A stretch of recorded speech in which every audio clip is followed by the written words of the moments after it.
start with acknowledgements. The Turkey Studies Research Cluster came to be thanks to two graduate students who are here, Caroline McCusick from anthropology and Phyllis Jeffrey from sociology. You see me here, but they actually are the ones who did the work. I don't know whether any one of you are on AESA email lists. I did send an email out in June saying we would have an event in the fall, but my summer was busy with the house repairs until I received an email from them saying, hey, we want to sort of have an application to DHI, do an event, etc. And then all I did was simply to help them get responses from the people they were trying to reach.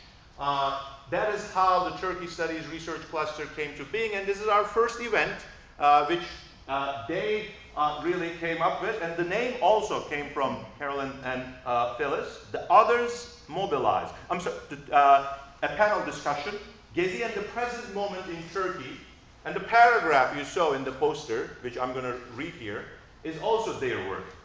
2013 has been a year that brought global attention to Turkey's others as popular protests erupted throughout the country in early summer. But the mobilizations of the present moment both encapsulate and extend beyond Gezi Park. In this multidisciplinary panel, 4 noted scholars will explore multiple facets of the summer Gezi protests, the Kurdish and the LGBT movements, and the broad possibilities, individually and collectively, of Turkey's pluralistic movements of resistance. This was their vision.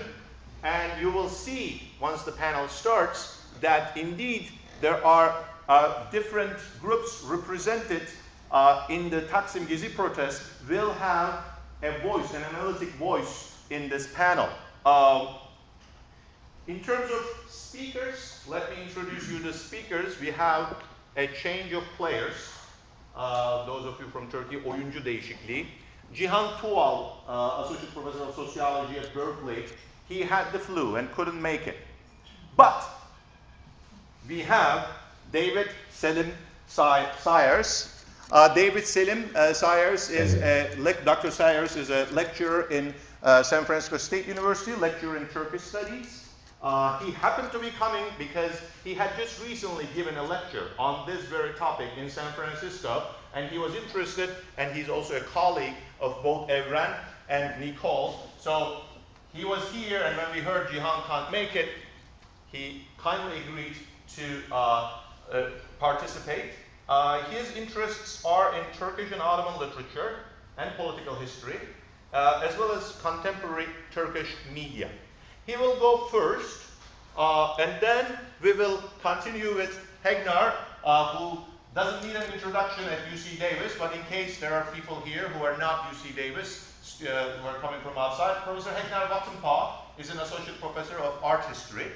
Her book, The Image of an Ottoman City, Imperial Architecture, an Urban Experience in Aleppo in the 16th and 17th centuries, was the winner of the 2006 Spiro Kostov Book Award from the Society of Architectural Historians. A very important acknowledgement, because it is not necessarily just a Middle Eastern studies thing, it's all architectural historians. It deserves special recognition, I would say. And her essay, which those of you who are on NESA email lists received earlier in the summer, Learning from Taksim Square, Architecture, State Power and Public Space in Istanbul, in which she reminded us of the Armenian Ottoman past of the Gezi Parkı and how this was erased by the Turkish state, appeared on Huffington Post last summer. Heghnar will go second, and at that moment we'll take a break. We'll take some questions because Heghnar has to leave. She kindly agreed to join us after we had very difficultly set a date for the 3 people coming out of the Bay Area. So actually this is not a very convenient night for Heghnar, and I appreciate very much that she is here. So we'll take a break after her presentation, take questions, and then we'll go on in the second half with Evren Savci, Assistant Professor of Women and Gender Studies at San Francisco State University. Her ongoing book project, Queer in Translation, Paradoxes of Westernization and Sexual Others in the Turkish Nation, traces the travel and translation of Western concepts that surround discourses on non-normative genders and sexuality, such as gender identity, sexual orientation, hate crimes, and LGBT rights, to the context of contemporary Turkey. And I'm very proud to say that she and I worked together at a sort of volunteer job, Gezi North America, which we started in late 2011, early 2012, with a view to raise awareness of issues of academic freedom going on in Turkey. And for a long time, we were writing for it almost every day. Then at some point, we lost energy. We could only do so much, but it's still up there, and we're hoping we'll continue from somewhere related to that. And last but not least, Nicole Watts, Associate Professor of Political Science at San Francisco State University. Her work is on Kurds. Her first book was Activists in Office, Kurdish Politics and Protests in Turkey. More recently, in the last 5 years, she's been working on Kurdish protests in Iraqi Kurdistan. She is also the coordinator of negotiating political power in Turkey, breaking up the party. And I was the pleasure working with her at the Turkish Studies Association on the board at a time when we were trying to present different areas of interest in this association. So that was also, and that association's pace changed over time thanks to the efforts of Nicole and others. Again, thank you so much for coming here, and we'll get started with David. Well, thank you very much for coming out tonight to listen to us about Gezi and the present moment in Turkey. Can everybody hear my voice? Okay, fantastic. So basically I wanted to, since this panel is entitled The Others Mobilized, I wanted to talk a little bit about politics of othering, politics of division, politics of polarization in Turkey and in the Ottoman Empire, because this is the politics of othering, the politics of division, of polarization is a kind of politics that has a very, very long history in Turkey and in the Ottoman Empire. The Ottoman Empire, as you know, was a multi-ethnic, multi-religious empire that spanned many different religious groups, that spanned many different ethnic groups, and in many ways the ruling elite of the Ottoman Empire was a group unto its own, not really interfering too much in the ways of its subjects. The main thing that the Ottomans were interested in, the Ottoman rulers were interested in, was a good way, a convenient way of collecting taxes. Taxes were the most important thing for them, and the areas that they conquered, the peoples that they conquered, to a certain extent they tried to keep them happy so that the tax flow wouldn't be too severely interrupted.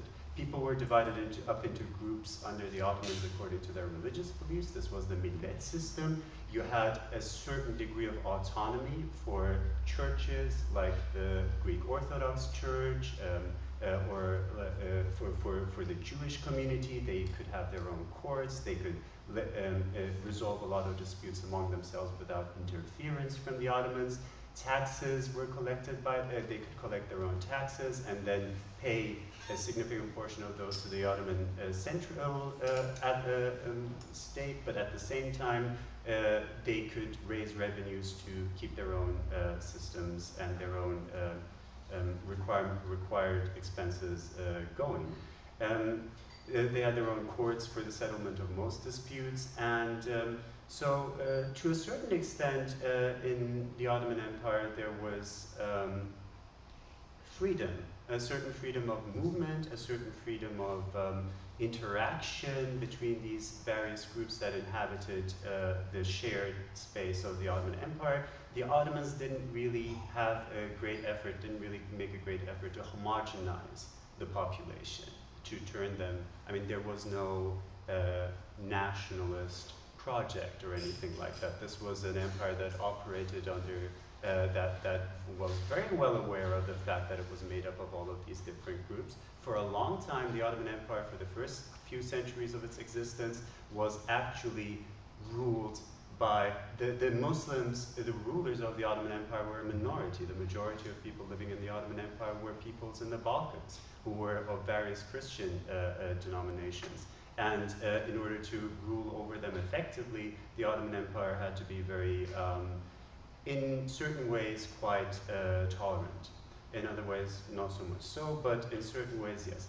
This all fell apart with the advent of European nationalism in the 19th century. Bit by bit, the Ottoman Empire throughout the 19th century fell apart and was replaced by nation states that were, in most cases, if not all cases, they were client states of major Western powers like England or France, or at least supported by these states.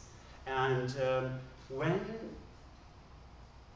this new idea of dividing this inhabited space up along the lines of ethnic groups and along the lines of religion, along the lines of ethnicity, once that emerged and once that started becoming important, this was a disaster in many ways because, as I was saying earlier, the Ottoman Empire hadn't been based on this kind of idea at all. There was a certain degree of freedom of movement, there was a certain degree of freedom of conversion, things like that among these groups had become mingled up together so that by the time that people were trying to separate the Ottoman Empire into meaningful nation states, you ended up with grave problems because of the composition of these nation states, because of all the various ethno-religious groups that came together in all of these nation states. And the problems still persist today when you look at places like Iraq and Syria to the east, or when you look at places like the former Yugoslavia, Bosnia, Serbia to the west. In civil war, internal strife among the groups that are supposed to make up these supposed nation states continue to this day. Turkey, in turn, was created out of the remains of the Ottoman Empire, out of whoever and whatever was left after the ethno-religious groups had chipped off as much as they could, and the great powers had taken hold of as much as they could agree upon within that geographic space. Turkish nationalism in many ways was an after-the-fact nationalism, a reaction to all the other nationalisms that have sprung up around the core of the Ottoman Empire. It was bolstered by things like the destruction of the Armenian community in Anatolia and the population exchange with Greece. Around 2 million Armenians were killed or dispatched. Around 1 million Greek Orthodox believers were expelled from what is today Turkey. Still, even in spite of these efforts at creating a homogeneous population for this newly emergent, for this new national project, Turkey was far from homogeneous even at the outset of the Republic. And the fault lines that are in place in Turkish society even today were actually present from the beginning. We can talk about the Kurdish population from the beginning of the Turkish Republic. This population is in place around 20%. We can talk about the Alevis, who are a non-Sunni Muslim population in Turkey. Also, perhaps, we don't have very reliable numbers, but 20% is a ballpark figure that's being floated. On the other hand, you have a rural Sunni Muslim majority in the country, and on the other side, you have an often militantly secularist and nationalist elite. So all of these groups actually, in one way or another, were present in the composition of the Turkish state from the very beginning, and it would be fair to say that ever since, in one way or another, Turkey has been ruled along these fault lines. The secular elite consisting of new professionals, bureaucrats, military officers, city dwellers, wealthy landowners, on the one hand, drawing on the support of the Alevi religious minority, because the Alevis have been traditionally on the side of the secular state against the threat of Sunnification, that they fear when basically the state, if the state were controlled by a party or by an apparatus with a Sunni, with an explicitly Sunni leaning, they're afraid that they will undergo Sunnification, they will undergo efforts at assimilation into the Sunni population. And at the other end of the spectrum, you have had over and over again in Turkish history populist politicians who have alienated greater or lesser portions of this elite or of minorities in order to appeal to the Sunni majority. So this means in effect that whoever ruled in Turkey, has always ruled against someone. Secularists and nationalists have traditionally ruled against the Kurds and if you will, against the Sunnis to a certain extent. Sunni Muslims, when more kind of the ones that have been more outward about being Sunni when in power, have ruled to a certain extent against the secularists and against the Alevis. And alliances within this convoluted system are as interesting as dividing fault lines. Kurds, for instance, can be courted by Turkish Sunnis because of shared religion for the largest part, but must also be held at some distance in order to not stoke the ire of nationalists too much. Alevis, on the other hand, are usually regularly on the side of secularism to be protected, as I was saying, against discriminatory and assimilationist policies, politics that may come out of the ranks of the Sunni Muslim majority, but because of their sheer numbers, they must be courted by Sunni Islam even so. Nationalist sentiment cuts across party lines so that no one really wants to appear too soft on minorities in Turkey, such as the Alevis and the Kurds, whether the party in question is secularist or Islamic. So you have these overlaps, you have these fault lines that have been in there in Turkish society from the very beginning. So, well, in this kind of situation, one might say that uprisings or rebellions or coups, things like that, are actually to be expected from time to time. So what makes the Gezi events, the events of the summer of 2013, so different and interesting, if anything at all? Maybe they're not interesting. Maybe they're just a repeat or a new expression of pre-existing tendencies within, pre-existing fault lines within the Turkish population. And reading a lot of news reports or reading a lot of statements on the Gezi events, this is the impression that you could easily walk away with, that there is actually nothing new about what happened in Turkey this summer. Prime Minister Erdogan, for one, was quick to blame Kemalists and secularists for the movement, putting forth the idea that basically what they wanted to do was provoke a military coup, an old-style military coup in Turkey, and oust the legitimately elected AKP government by force. This was one idea. When the police retook Taksim Square from the occupiers after about a week of occupation by opposition groups, the reason that the police gave for retaking Taksim Square was that there were posters of Abdullah Öcalan, the PKK leader, that had been hoisted up on Taksim Square.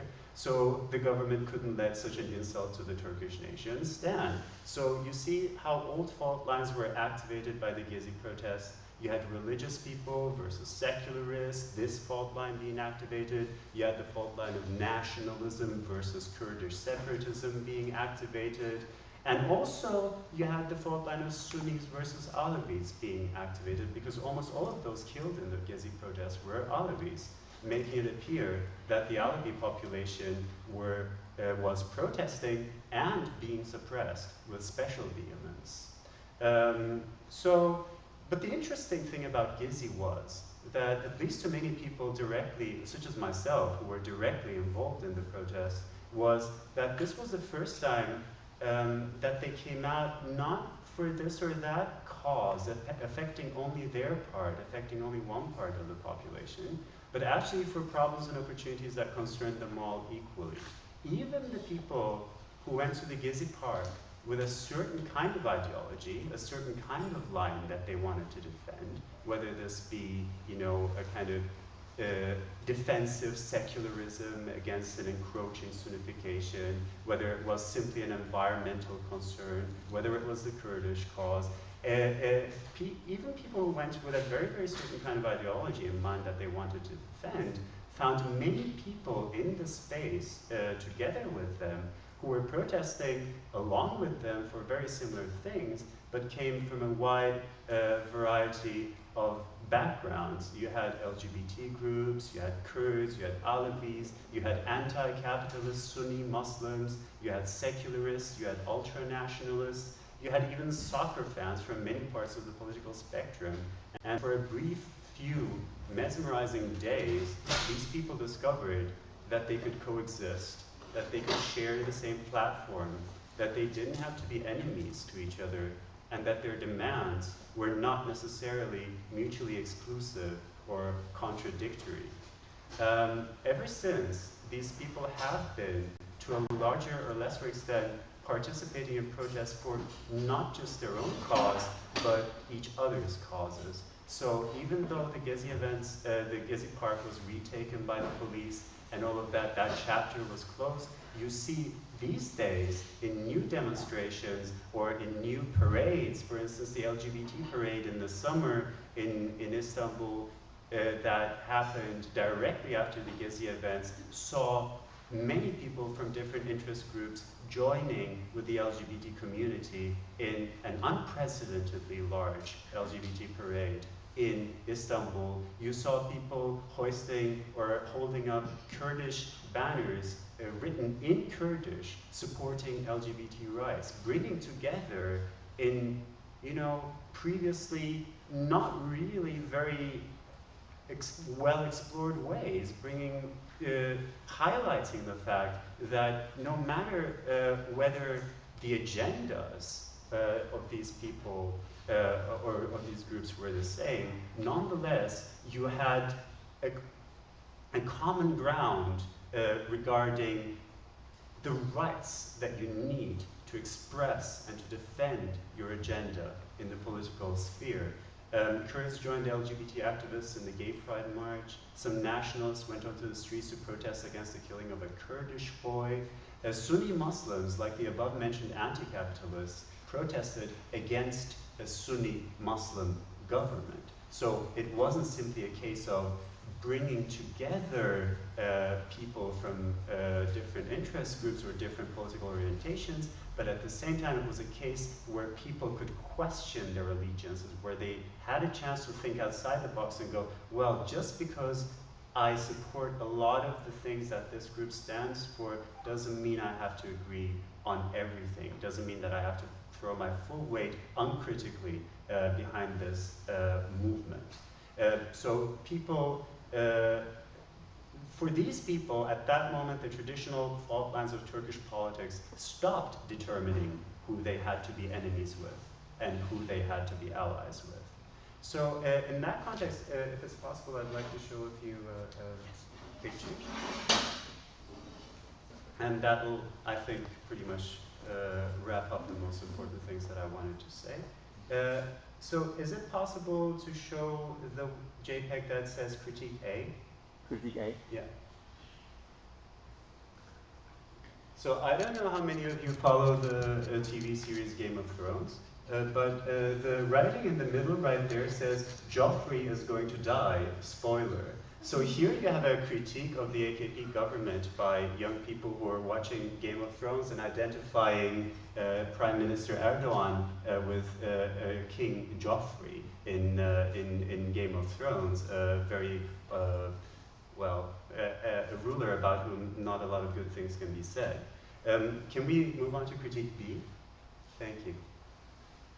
This is where it gets interesting, because in the first instance, you had protesters, you had demonstrators demonstrating or writing a slogan against the government. Okay, fine. But this one is different. It's a Game of Thrones themed graffiti, and it says, next start, we're following in your footsteps. So in this case, the critique actually turns on Kemalism, because izindeyiz, we're following in your footsteps, is a phrase normally associated with the larger phrase atam izindeyiz, our ancestor or our father, we are in your footsteps, referring to Mustafa Kemal Atatürk. So this is actually a piece of graffiti making fun of a cliched expression by not the AKP or not the people that protesters were ostensibly protesting against, but actually against a group or critiquing a group that was part of the protest. Can I have the next one, critique C?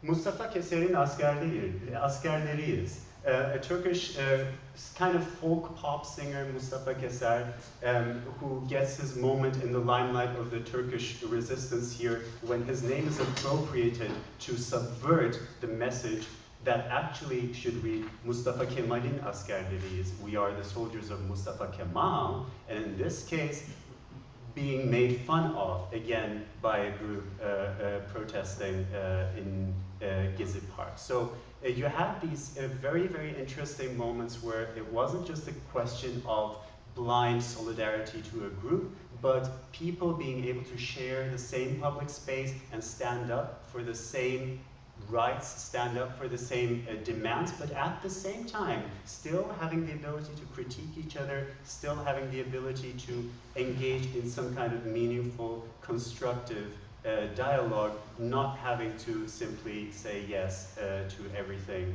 that everybody in the square stood for. So to wrap up, what I wanted to say in conclusion is that I don't think that this moment of pluralism and tolerance and this truly in many ways magical moment that we had in Gezi Park in the Taksim Square, I don't think that in the short run or even in the sort of, you know, foreseeable future, it heralds a change in Turkish political culture, because I think that most of the people who came to the park and the square didn't know what was expecting them there.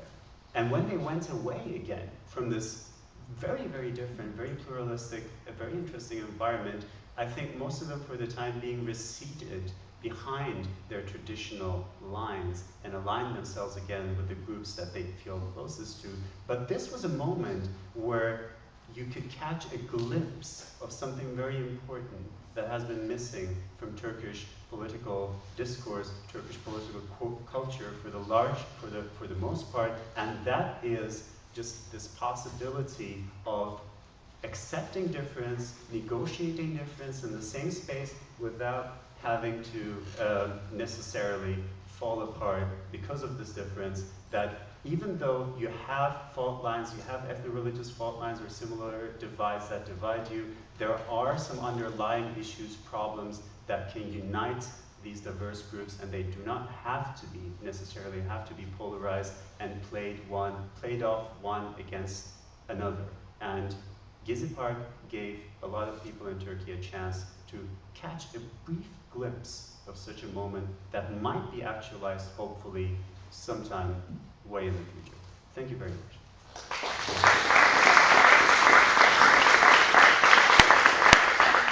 I forgot something in my acknowledgements. You see here two other graduate students working hard.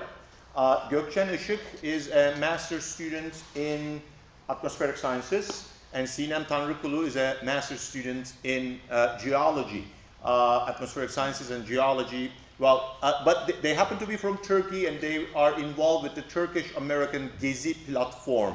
It's a community organization that came to being in the aftermath of the Gezi events in, I think, the Bay Area. They had various panels. They have a Ustream channel where they broadcast them, and so right now they're broadcasting us on that channel. And they also, the platform also did an art exhibit. What you see here, these photographs and artwork, this is not all of it. This is just a selection that Ms. Dilek Sezen, who put this together with the help of many journalists who donated their work, their photographic work to the group. They put this first in San Francisco, then in LA, then in New York, and maybe we might have the whole exhibit at some point later in Davis. This is only a selection that could be brought at short notice from San Francisco. So we very much appreciate the Turkish-American Gezi platform's contribution with this art exhibit, and also thank Gökçen and Sinem very much for running the broadcast. Now we will go on with Professor Watenpaugh. I'll set up the PowerPoint. Can you hear me? Not so well. Not so well. Is this better? Is this better? No. Is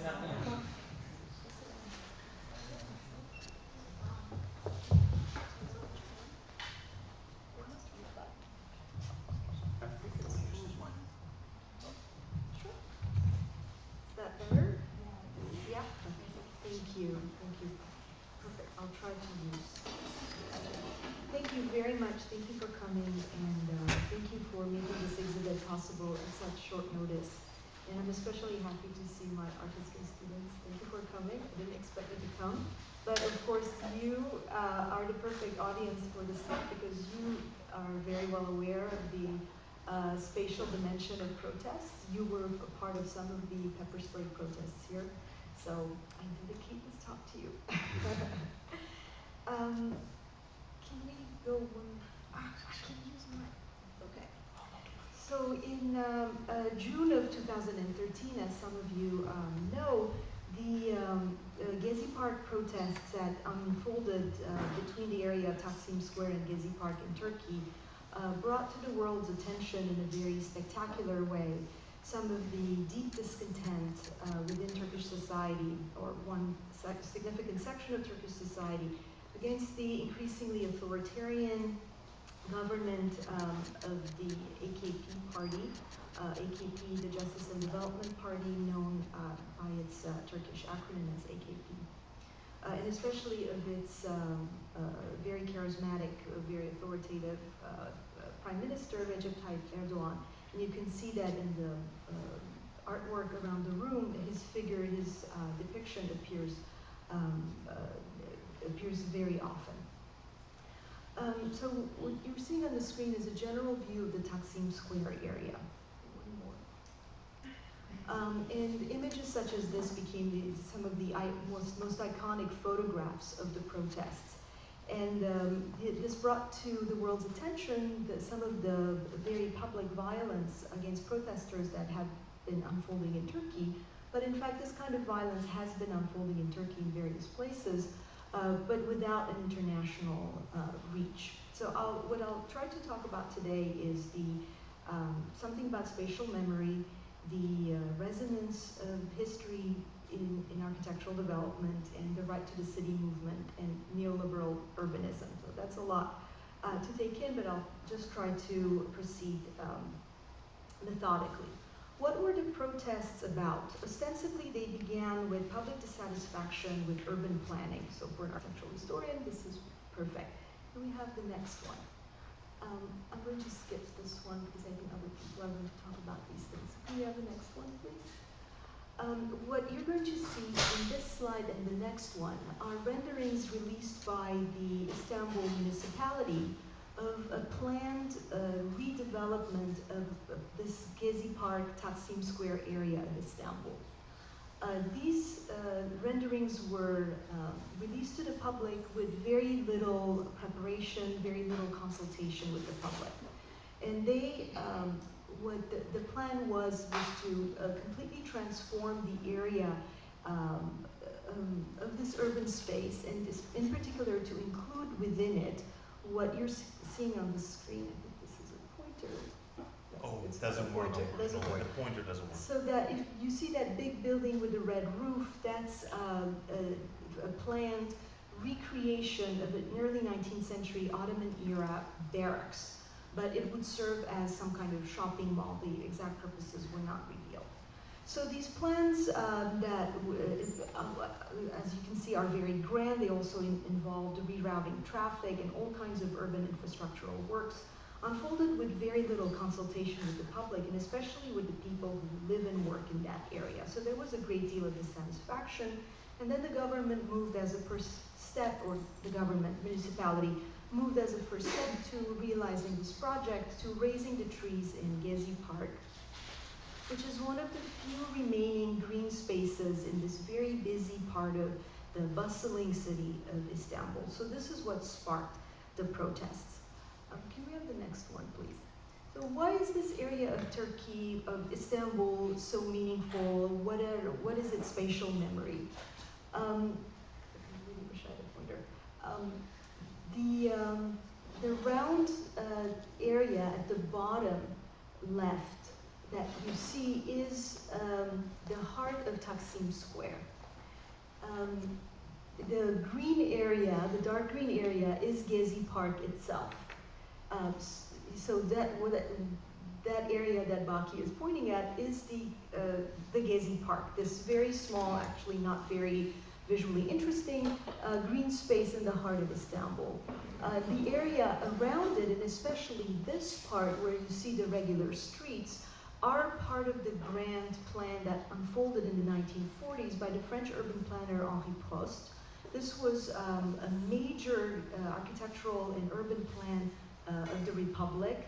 Prost was selected by Atatürk, the first president of Turkey, major figure in the history of the Turkish Republic, and his charge was to remake this part of Istanbul that was peripheral spatially to the ancient core of the city, to turn this part of Istanbul into a flagship modern urban space, and that's what Prost set out to do. And with its monument to Atatürk and the park and the series of flagship hotels, especially the Skidmore, Owings, and Merrill designed hotel in the 1956, this park became the heart of modern Istanbul, and also, since it is a transportation hub, it's a place that you cannot avoid when you go from point A to point B. So it became a very important kind of public space.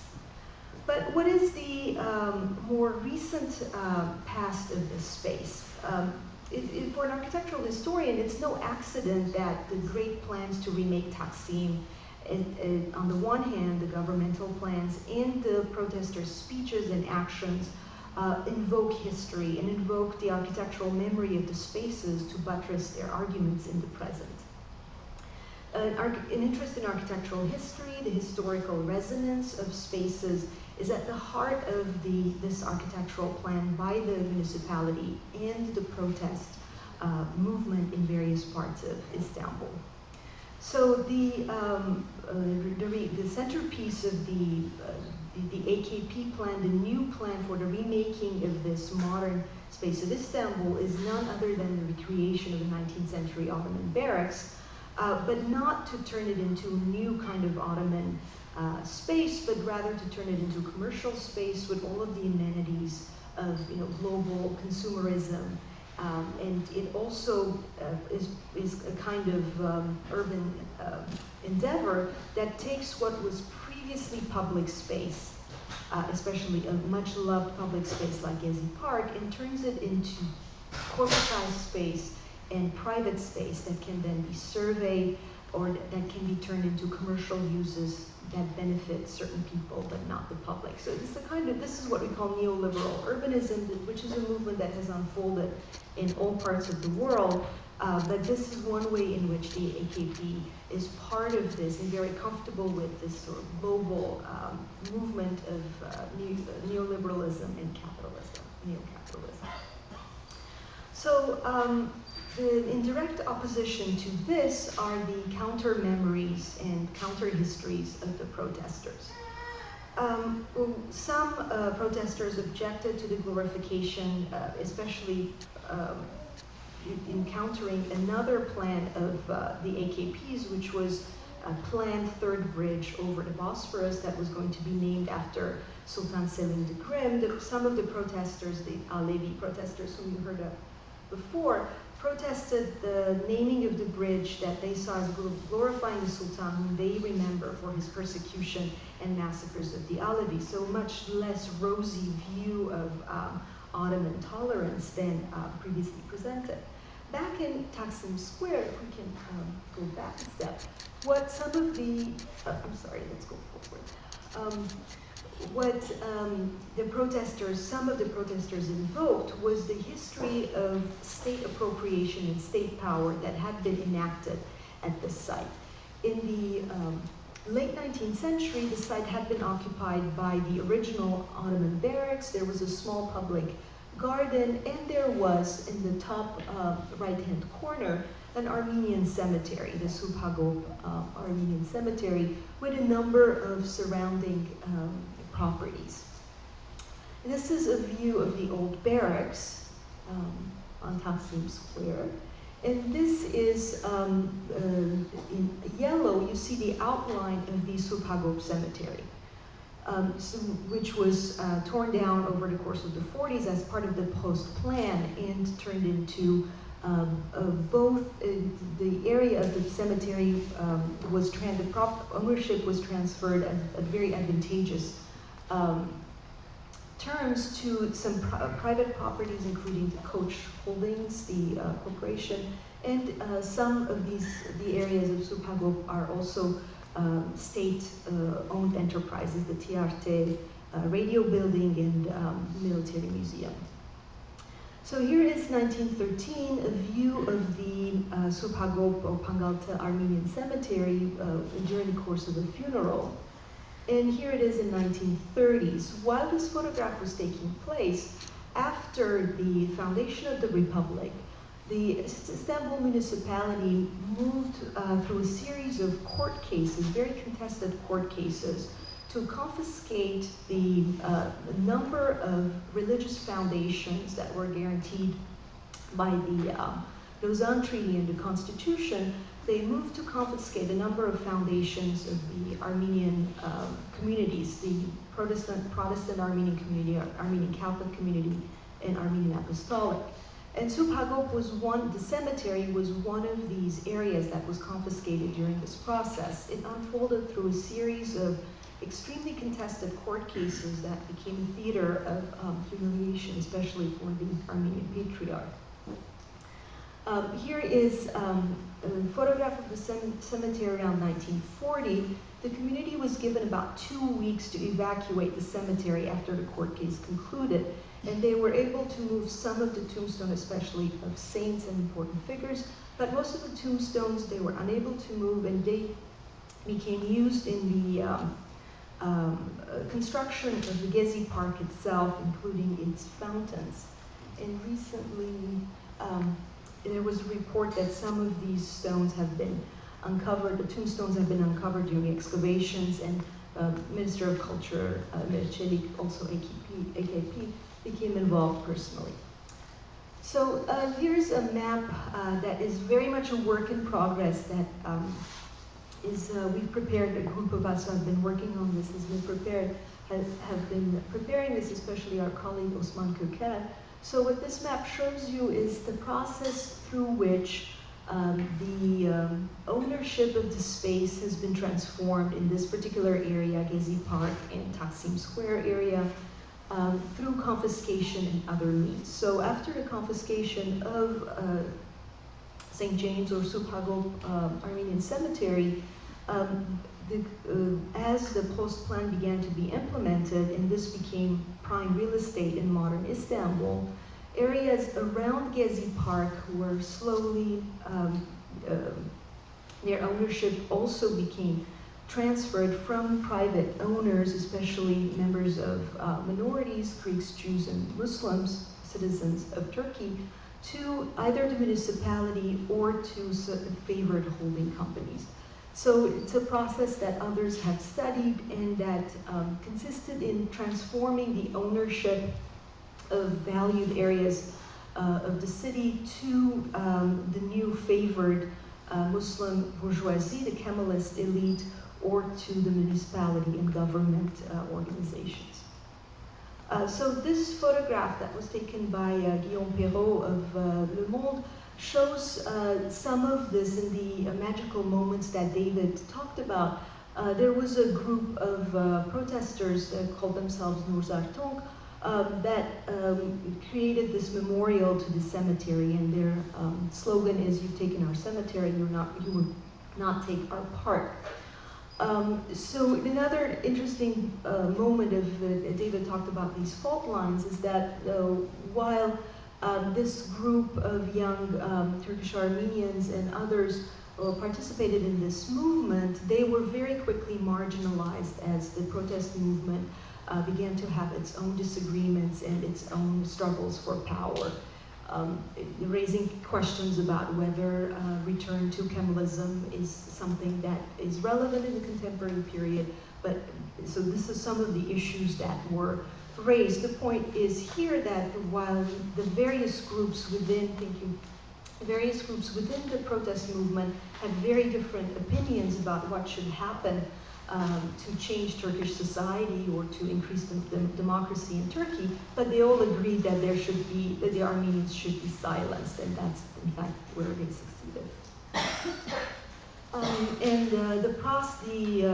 whole topic of spoliation of minority communities, especially Armenian religious communities and Armenian religious properties in Istanbul, has been the subject of a multi-year study project by a group of scholars in Istanbul, and they just published this, written by a group of people headed by Mehmet Polateb and others. So for the first time, a great deal of information is now collated and organized and accessible. So we know a lot more about the extent of confiscation, the reason for these confiscations, and also the staggering value of the confiscated lands. And you can imagine how much the land on which Sulpagop Cemetery once sat is worth today. Okay, so another point I want to make is how important urban vision has been to the AKP.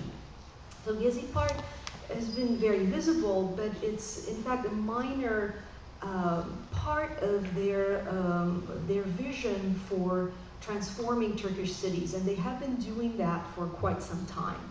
And this is based on the research of Sara El-Kazaz, who has been working on a comparison between Cairo and Istanbul. And this graffiti I find that she used, I find very evocative. It says, "We are not an urban transformation project." So what are these AKP urban transformation projects? This is an example from the neighborhood of Tarlabaşı.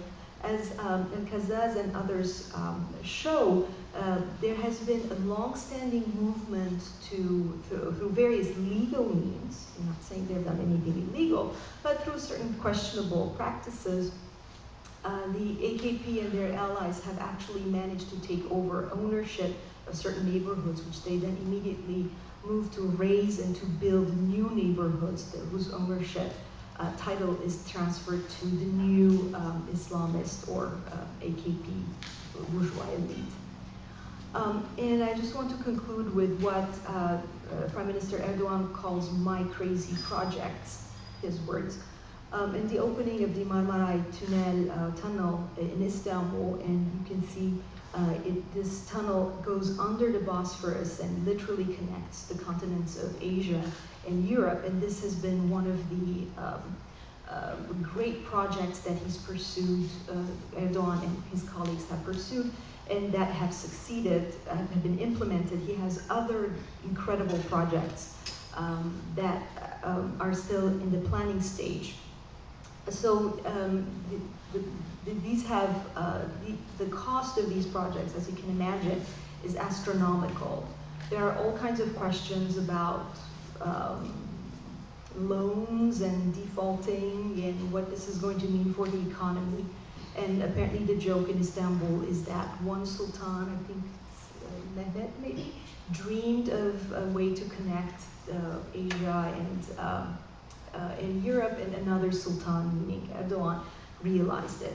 So I just want to conclude by inviting us to think about Gezi Park as the more visible manifestation of both the hidden violence that a state can inflict against its citizens, both in terms of pepper spraying them or beating them or killing them, or in terms of a longer-term project of dispossessing, persecuting, the normalization of hate that we've also seen in the Gezi Park protests, where protesters were insulted by the police by being called dirty Armenians.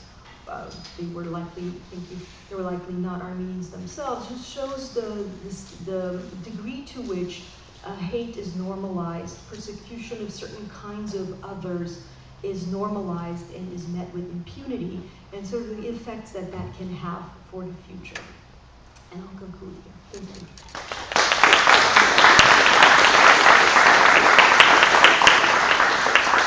Right now we'll take a break and take questions. You're not going anywhere. You're here. But break from our panelists, and we'll take some questions. Please try to be specific in addressing the sections that we had so far. So any questions for David Selim Sayers or Professor Heghnar Watenpaugh? Let me just, one moment, for the recording, would it be helpful if we took the microphone closer to the questions? Or maybe we could repeat it over here. Yes, please. Hi. Thank you for your presentations. I learned a lot. And thank you for coming to UC Davis. We have a question to David Selim. Hi. Hi. I'm Turkish also, and I'm a graduate student in economics department. So I didn't really catch your name, sorry. Esra? Esra. Yes. So my question is about the numbers that you presented. Yeah. I've always wondered these numbers that, how many Armenians were killed during the war, and, Kurds. So I'm just wondering the sources of these numbers coming from. Sure. So the question is about statistics regarding things like deaths in the Armenian genocide, or things like at the outset of the Turkish Republic, what percentage of the population was, Kurdish or Alevi or Sunni Muslim, etc. So how do we come across these statistics?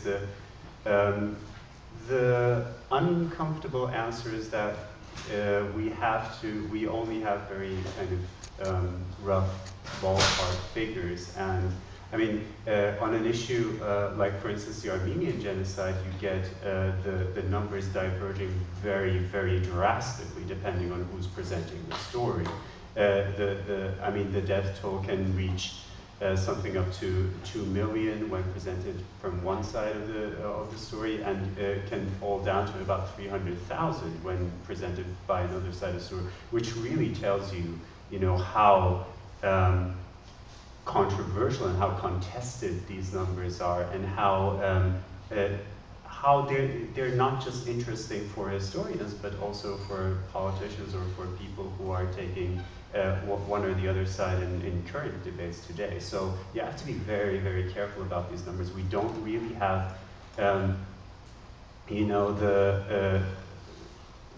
we don't have numbers that are set in stone. We just work with the research that has accumulated over the years, and we try to make sense of it best we can. But you really have to go into those sources to form your own opinion about what you think, or ideally go into archives to form your own opinion, to get your facts about what these numbers really were. I mean, there's still a lot of work to be done in that respect, and that is really, really fundamental and seminal work. So at this point, we're only talking about, estimated numbers.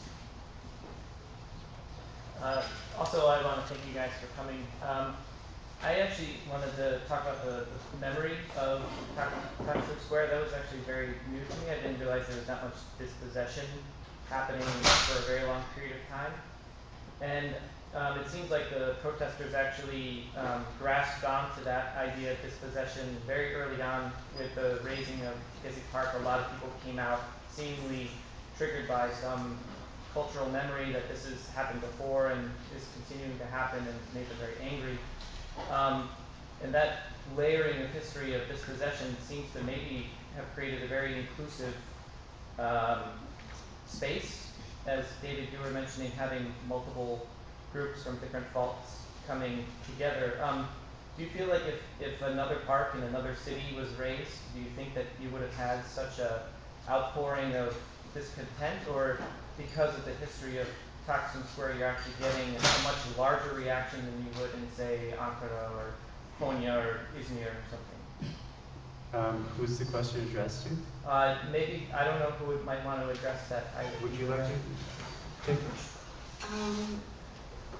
But there were other protests in other parts of Turkey. And so now we get to the whole issue of visibility and how the media work, and what becomes visible to the international community, what is visible to the local community, what becomes the picture of the protests, or all of these kinds of very important issues. So there are many reasons why the protests at Gezi Park are the protests that became visible, as opposed to the protests that have been much more violent and have been unfolding for years in the southeast of Turkey, involving Kurds and other groups. you don't see that violence has been completely invisible to the international community and to Turks themselves to some extent.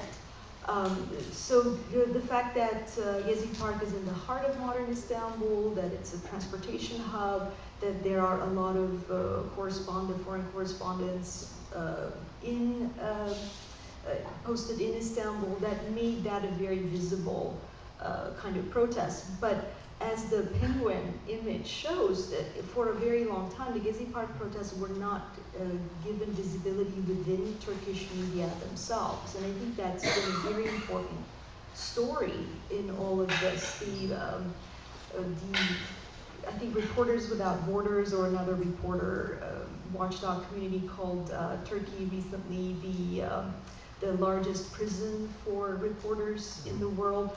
So one of the stories about AKP rulership is how over the course of a number of years they've been able to either co-opt or take over a lot of news outlets, and the recent firings of a lot of very prominent and also not very prominent reporters has been very, very important in their effort to shape the story and to shape what is visible. Didn't Erdogan call Twitter the devil? Menace to society. Menace to society. So, how things become visible, and how I think has been one of the really critical issues to think about for both the Gezi Park protests and also for the Egyptian protests, because they also have unfolded through social media. But I wanted to respond, if I could, to the earlier question about numbers. So on the one hand, there's a preponderance of, there's an incredible amount of evidence about the Armenian genocide and about other kinds of violence that took place towards the end of the Ottoman Empire and the beginning of the Republic of Turkey. Recently, Talat Pasha's own notebooks have been published. And so there you see Talat Pasha, who was one of the architects of the Armenian genocide, and there you see him keeping a tally of how many Armenians have been deported, how many of them have been killed, and a great deal of care. So I think that there is an incredible amount of evidence that we would like to know more about, I'm sure. But on the other hand, the numbers are also not important. Yeah. It's not important if it's 5 million people or if it's 20 people. There are certain kinds of violence that tell a different story. And the question quibbling over numbers is also a feature of genocide denial in many genocides. So I think we have to be really careful about what is it that is being asked by certain kinds of questions, who is suggesting them, whose interest is it to minimize numbers. So just as food for thought. Here, I might just want to add one thing. Perhaps part of the reason that the Gezi protests were launched so well is that there was a community organization keeping an eye on Gezi Park for more than 2 years now. Because one morning people noticed, this was I think in 2011 or 2012, that the trees had been marked. And so the neighborhood came together, and since then they started sort of keeping an eye. And I believe there was a growing interest in keeping the park. So there was already a group of people ready to act. And so that, I think, made it a little easier for the things to launch. Of course, eventually many other factors intervened, but at the beginning there was a core group that was keeping a close eye and raising awareness, making events there for a while. Other questions? Yes, please. Hey, I'm Kadir. I'm also a graduate student here. Thanks for the presentations. There's nothing I can disagree, but I just want to add something. So far we talked about the minorities' perspective on this conflict, but there's also, since we have talked about this, Armenian history, and which seems very important for the Armenians especially, but also there's this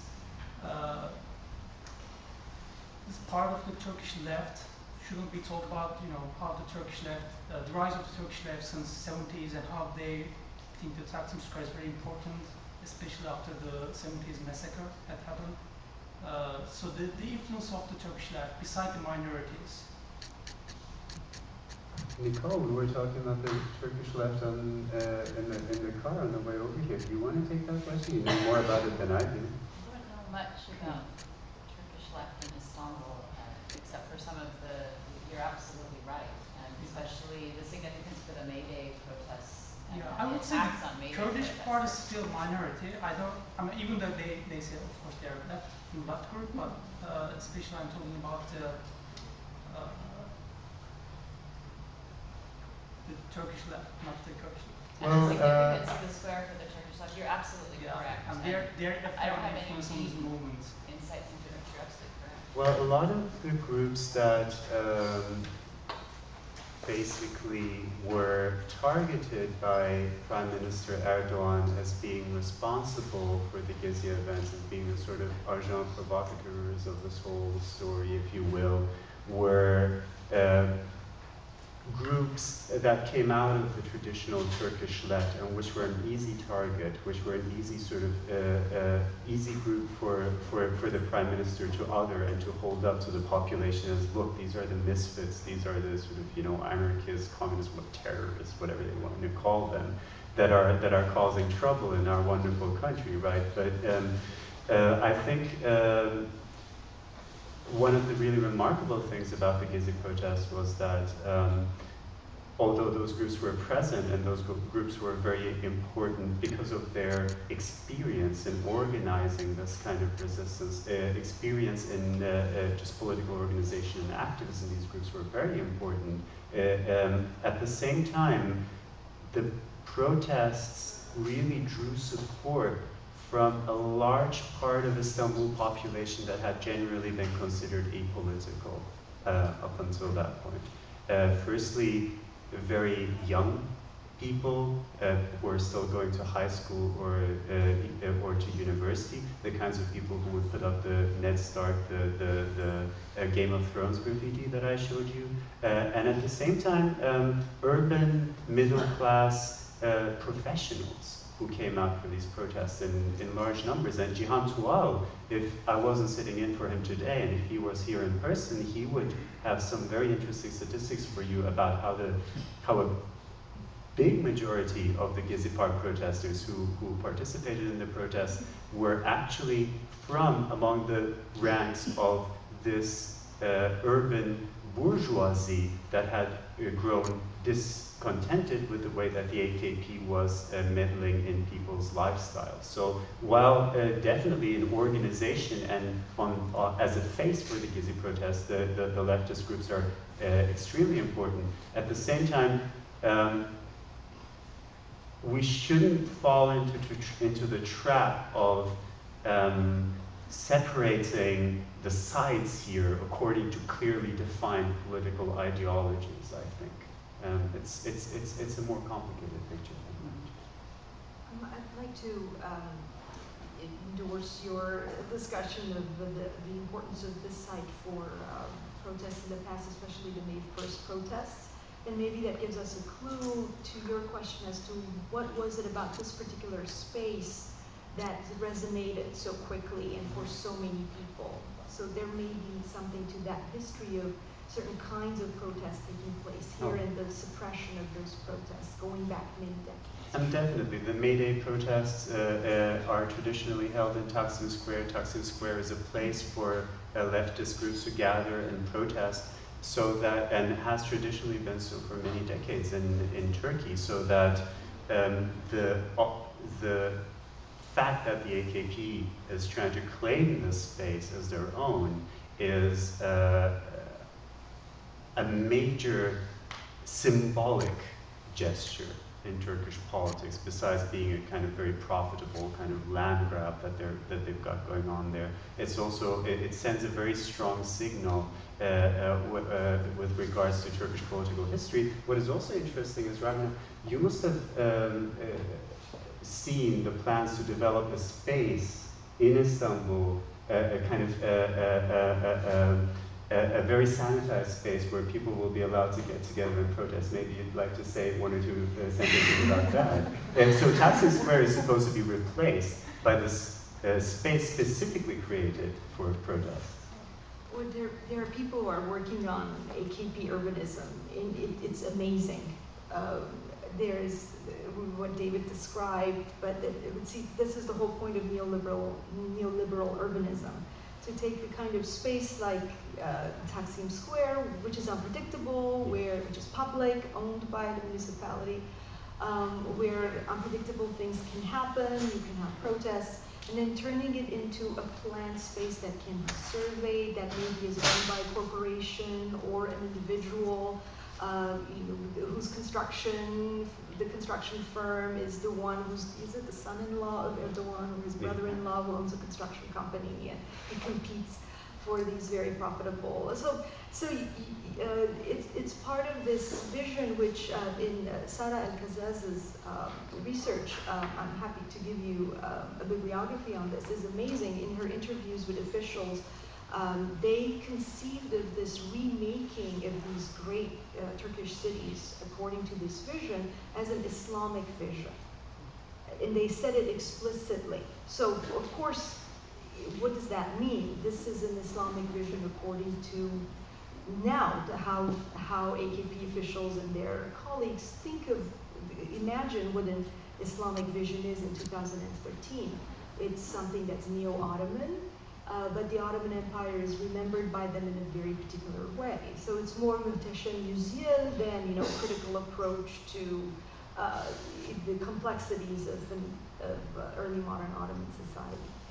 There's a big mosque in plans for the Asian side of Istanbul, where there is no big mosque on top of a hill.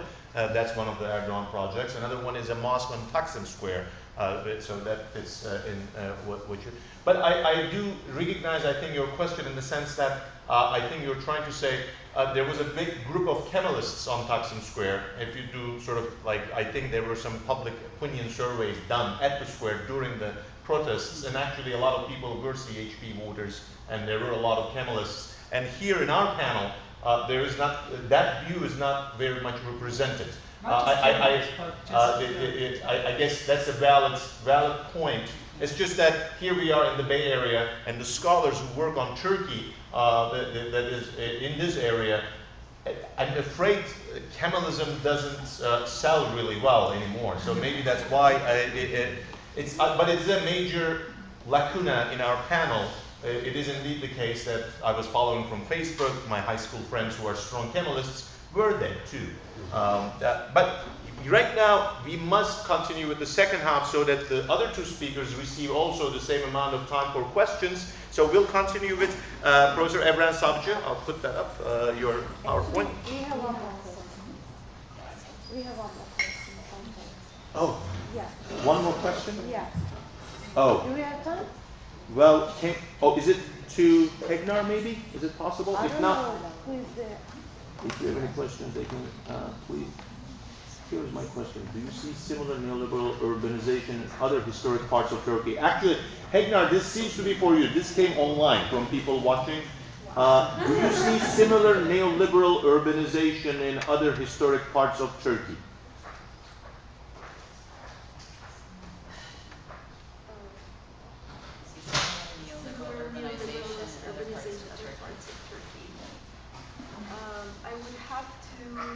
I would have to check. I would think Ankara would be. I can't answer the in Turkey part, but in the Middle East, neoliberal urbanism is huge. I mean, Emirates, my own hometown, Beirut. I mean, downtown Beirut was acquired by a corporation. And now it's been recreated into this shopping extravaganza. It doesn't feel like any Middle Eastern city I've ever been in. It's incredibly clean. There's no noise. Yeah, but that's very intriguing. It's an excellent question. Thank you so much. Thank you so much. Thank you so much.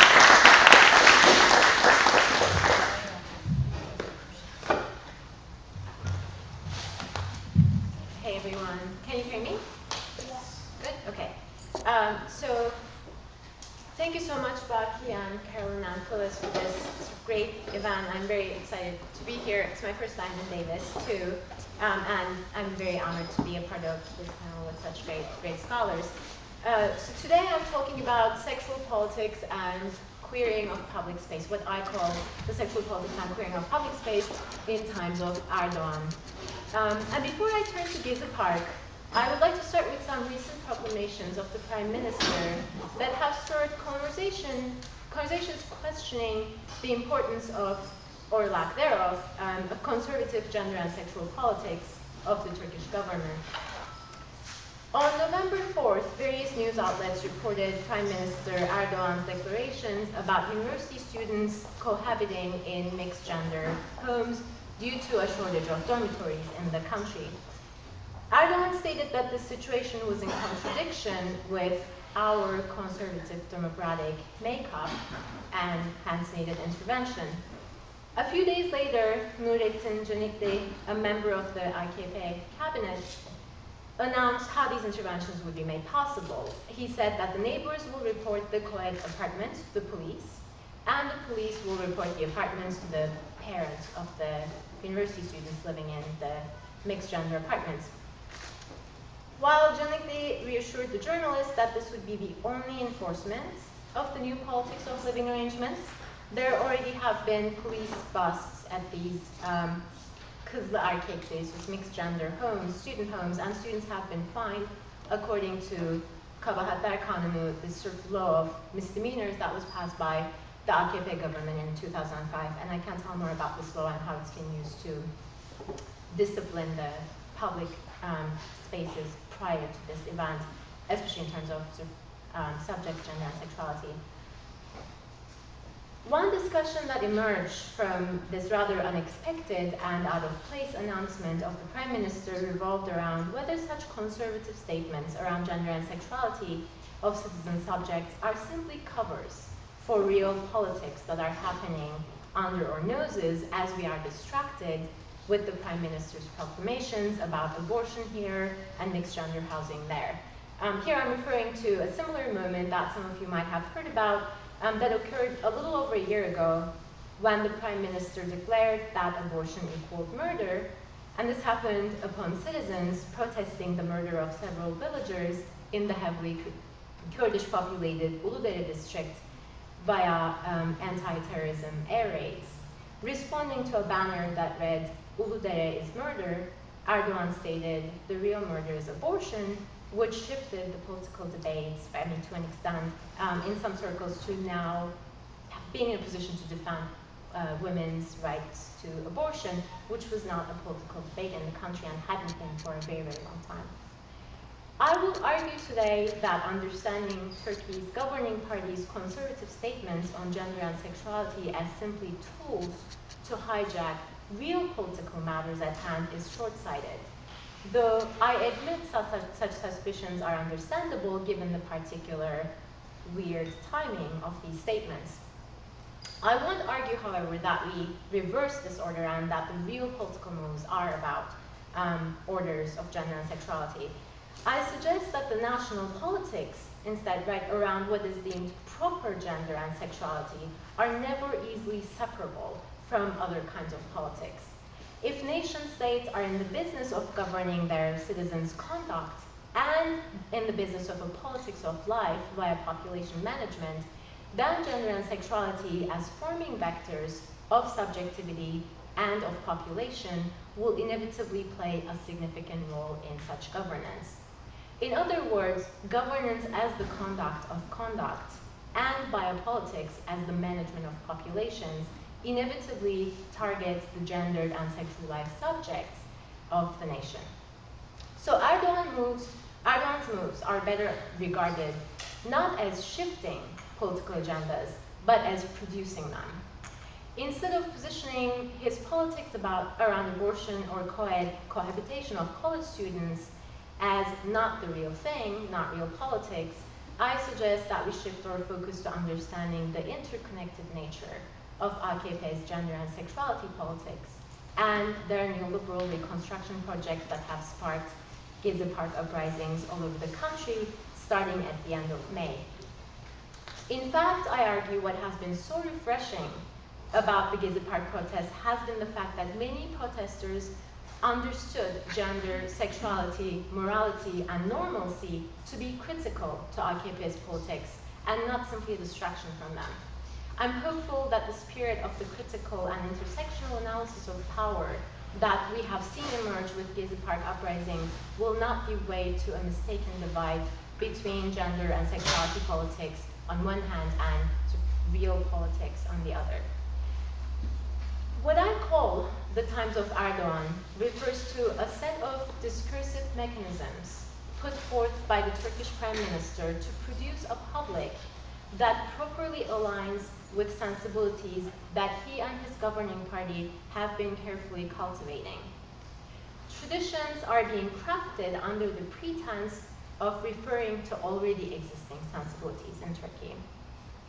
I'm not suggesting at all that conservatism in Turkey is being single-handedly invented by the Prime Minister. What I'm proposing is that the solidification of conservatism as a national quality shores up AKP as just the right party to govern Turkey. It naturalizes those qualities in the national body as the ones AKP merely represents and not those that it produces. Or, as Alan Siksu so aptly put it many years ago now, hold still, we're going to do your portrait so that you can begin looking like it right away. AKP's politics are not only about restructuring public spaces, but they're also and very much about painting a portrait of the nation so that the nation can start looking like it right away, which Gezi Park protesters aptly acknowledged and effectively disrupted. Now let's turn to what about Gezi Park protests worked to both recognize and disrupt the discursive matrix Erdogan has been setting up and continues to set up that divides the morally upright from the morally loose, the ordinary citizens from troublemakers, and his citizens from what he called a handful of drunken plunderers. So I'm going to be sort of talking about what happened at Gezi Park that I find significant in sort of three sub-chapters. First is the deployment of marginality. One of the unintended and very promising outcomes of the scale and systematicity of Erdogan government's morality politics unleashed during the Gezi Park uprisings has been the fact that a large number of citizens found themselves on the other end of normalizing and minoritizing mechanisms that evoke tropes of respectability and propriety. One significant way in which this has taken place is through the dismissal of the protesters by the Prime Minister as marginal groups. While marginal transliterates as marginal, its everyday use in Turkish evokes not so much a sense of triviality, but a sense of abnormality, a deviation from mainstream norms and values. Erdogan's positioning of the protesters as a handful of drunk looters, plunderers, his statements about protesters allegedly entering a mosque with shoes on and drinking alcohol inside, his proclamations that women with headscarves were insulted by demonstrators, as well as his reference to his 50%, as he calls his voter base, all served to divide the country into those who lived morally sound lives by the book, his voter base, and those who were morally loose. Ahlaksız is a word that's actually quite often used. Now, Erdogan's lies about protesters insulting the Dolmabahce Mosque were exposed by video footage showing that the mosque had been turned into an infirmary to serve the protesters who were injured by the police attacks, as well as by the mosque imam himself, who was subsequently removed from his post. And other video footage show women with headscarves talking about not being treated with any disrespect at the park. The existence of revolutionary Muslims, a group that has been quite vocal about AKP government's neoliberal politics before, during, and after Gezi Park protests, from an in-faith position, also disrupts the Prime Minister's narratives. But what is most important is that instead of engaging in a politics of respectability and claiming the space of normalcy as prescribed by the government, the protesters both stated their respect for pious citizens and I can talk more about this during the Q&A, how that happened, and so inhibited the space of the marginal, the immoral, the plunderer, and the drunkard. Çapulcu is a term that you might have, or the sort of plunderer, looter, and ayyaş, drunkard, terms repeated by Erdogan to refer to protesters, were taken on by many involved in the protests and turned into a resistant identity to be proud of. So here are just a few images. Here you can see mass of protesters walking. One of them is wearing a t-shirt that says Çapulcu.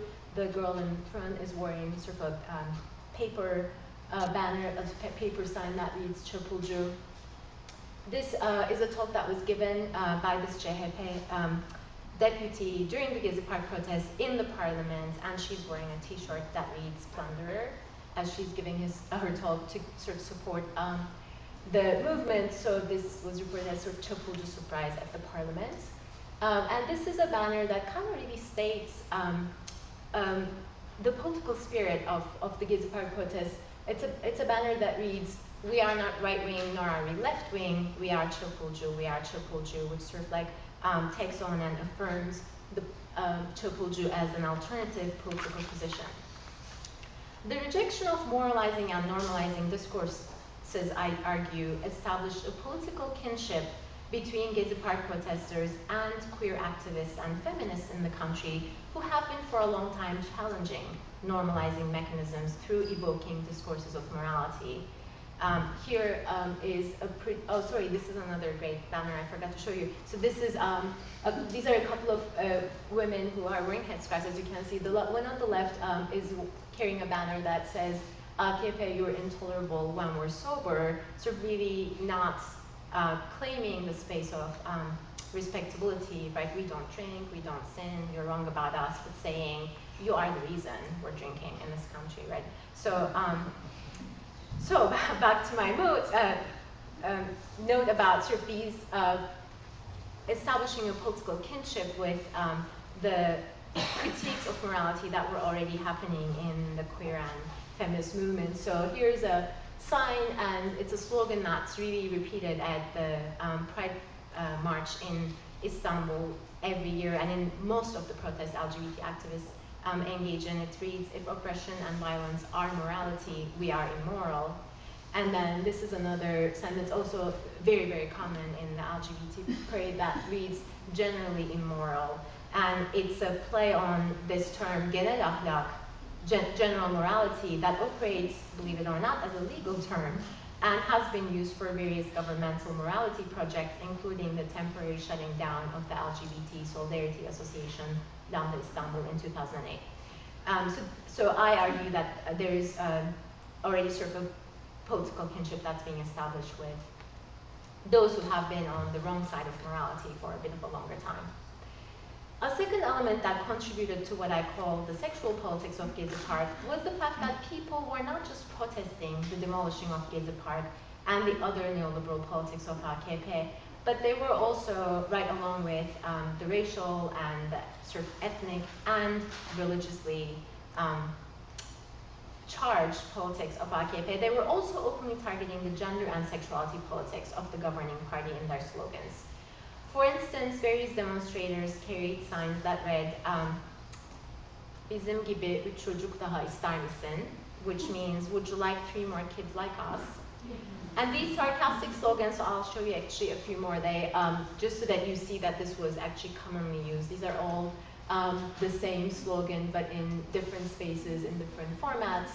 Here is one last one that's actually on a t-shirt that says, "What do you say? Would you like 3 more kids like us?" These sarcastic slogans targeted Erdogan's relentless lectures on the importance of having 3 children and his pronatalist politics, coupled with his anti-abortion politics that I mentioned, by smartly indicating the unintended consequences of that wish and the impossibility to fully control a people. When Erdogan suggests that women have 3 children, the irony goes, the last thing he has in mind is that women will have these children so that they can take them to anti-government rallies where they can chant for Erdogan to resign. People chanting "Faşizme karşı omuz omuza," shoulder to shoulder against fascism, also recognize the larger authoritarian, autocratic, conservative, pronatalist politics of the government that merged neoliberals' restructuring of public spaces with bans on alcohol sales, urging women to grow the nation's population, and so on and so forth. Finally, Gezi Park, as a public park, had historically been often frequented by many and has these sort of complex histories that previous talks have referred to. And among these people were gay men and trans women looking for sex partners or clients. A number of LGBT people, activists and non-activists alike, set up an LGBT block table at the park starting day one of the resistance, claiming the park as much theirs as anyone else's, and have joined forces with the rest of the protesters in not only occupying, chanting, and resisting the police, but also distributing free food and supplies. A number of LGBT activists I know have expressed a feeling of transformation in their relationship to the public, at least in Istanbul. Yet when I say queering of public space, I don't simply refer to the physical and visible coexistence of LGBT subjects with straight people in the park and on the streets. But I mean that an introduction of queer subcultural elements to the mainstream consciousness of the protesters. For instance, ayol, one of the fabulous untranslatable idioms in Turkish language, is used widely in queer subculture, and this untranslatability is partially because it does literally not say anything, but constitutes more of a gesture or an effect of effeminacy and limp-wristedness. So you can think of this as sort of similar to girl, like the G-U-R-L, girl, but it's still not the same thing. So diren ayol, resist ayol. I'm gonna just keep the word as ayol because there really is no translating it, but you can think of it as like resist girl, right? Emerged both as a slogan and a key hashtag during the protests, where Twitter had become a significant form of communication and emission of news, as we said, and as a result was declared today's biggest menace to society by the Prime Minister. And instead of marking the bodies that utter the term as objects, it became folded into the fabric of protest. It became a protest attitude and style without necessarily becoming normalized. So here we see a banner that reads, "What is prohibition, ayol?" protesting the government's authoritarian rule and various bans that have introduced, I guess various bans, I don't know what. This is a critique in a tongue-in-cheek manner, and we see queer bodies simultaneously mocking and protesting prohibition and reversing the unintelligibility often placed on their lives and bodies back onto the authoritarian rule. Sort of a brilliant example of queering of both public space and of citizens' relationship to normalizing mechanisms. So this was not necessarily the sort of resist ayol and yasakne ayol were not just used by queer subjects, they really spread. So did the title of my talk, Neredesin Aşkım, Where Are You Darling, was a pretty big chant during the Pride March that really spread and became very popular. Let me finish today by mediating on this photograph. Here we see a young, male-bodied person, right, who features facial hair, wearing a fabulous black and silver sequin overalls and high heels, mixed with protester gear that consists of a mask to protect the mouth and the nose, as you can see, goggles to protect the eyes, and a helmet to protect the skull from the tear gas canisters that were often shot directly at protesters and injured and killed many. She is carrying a banner that reads, "Çapulcu geldi hanım." Madam Çapulcu is here, Luther writes, is here, would be the translation of this phrase, but the translation would of course fail to capture the subjectivity that the banner refers to. The slogan gestures to "Bohçacı geldi hanım," Madam, the peddler is here, a phrase melodically shouted by women who carry various textile products and women's garments in a bundle they carried around in the streets. Certainly this was really common as I was growing up in Istanbul. It's becoming more and more rare, I'm afraid. And so they would melodically say the sentence announcing their arrival in the neighborhood. This banner here heralds a different kind of arrival by a different kind of subject who is here to meet a different kind of need. This new protester subject, Çapulcu, is hereby not only owned but also queered, and the queer feminine Çapulcu subjectivity embodied by this one protester also emphasizes a lineage of decades of working class women walking the streets every day, going in and out of public and private spaces, not belonging to either and belonging to both at the same time. In this sense, I argue this slogan also reclaims and queers what constitutes national traditions, peddler women, right, as a dwelling population, suggesting that there are different ways to embody and inhabit tradition than the ways the governing party would like all of us to do. Thank you.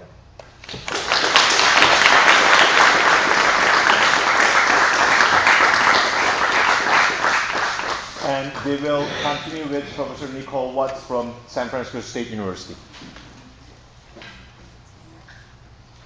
Hi everyone, can you hear me? Or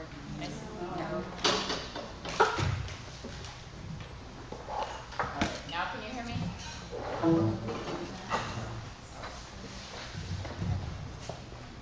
I could just yell. I'm used to doing that. All right, testing, yes.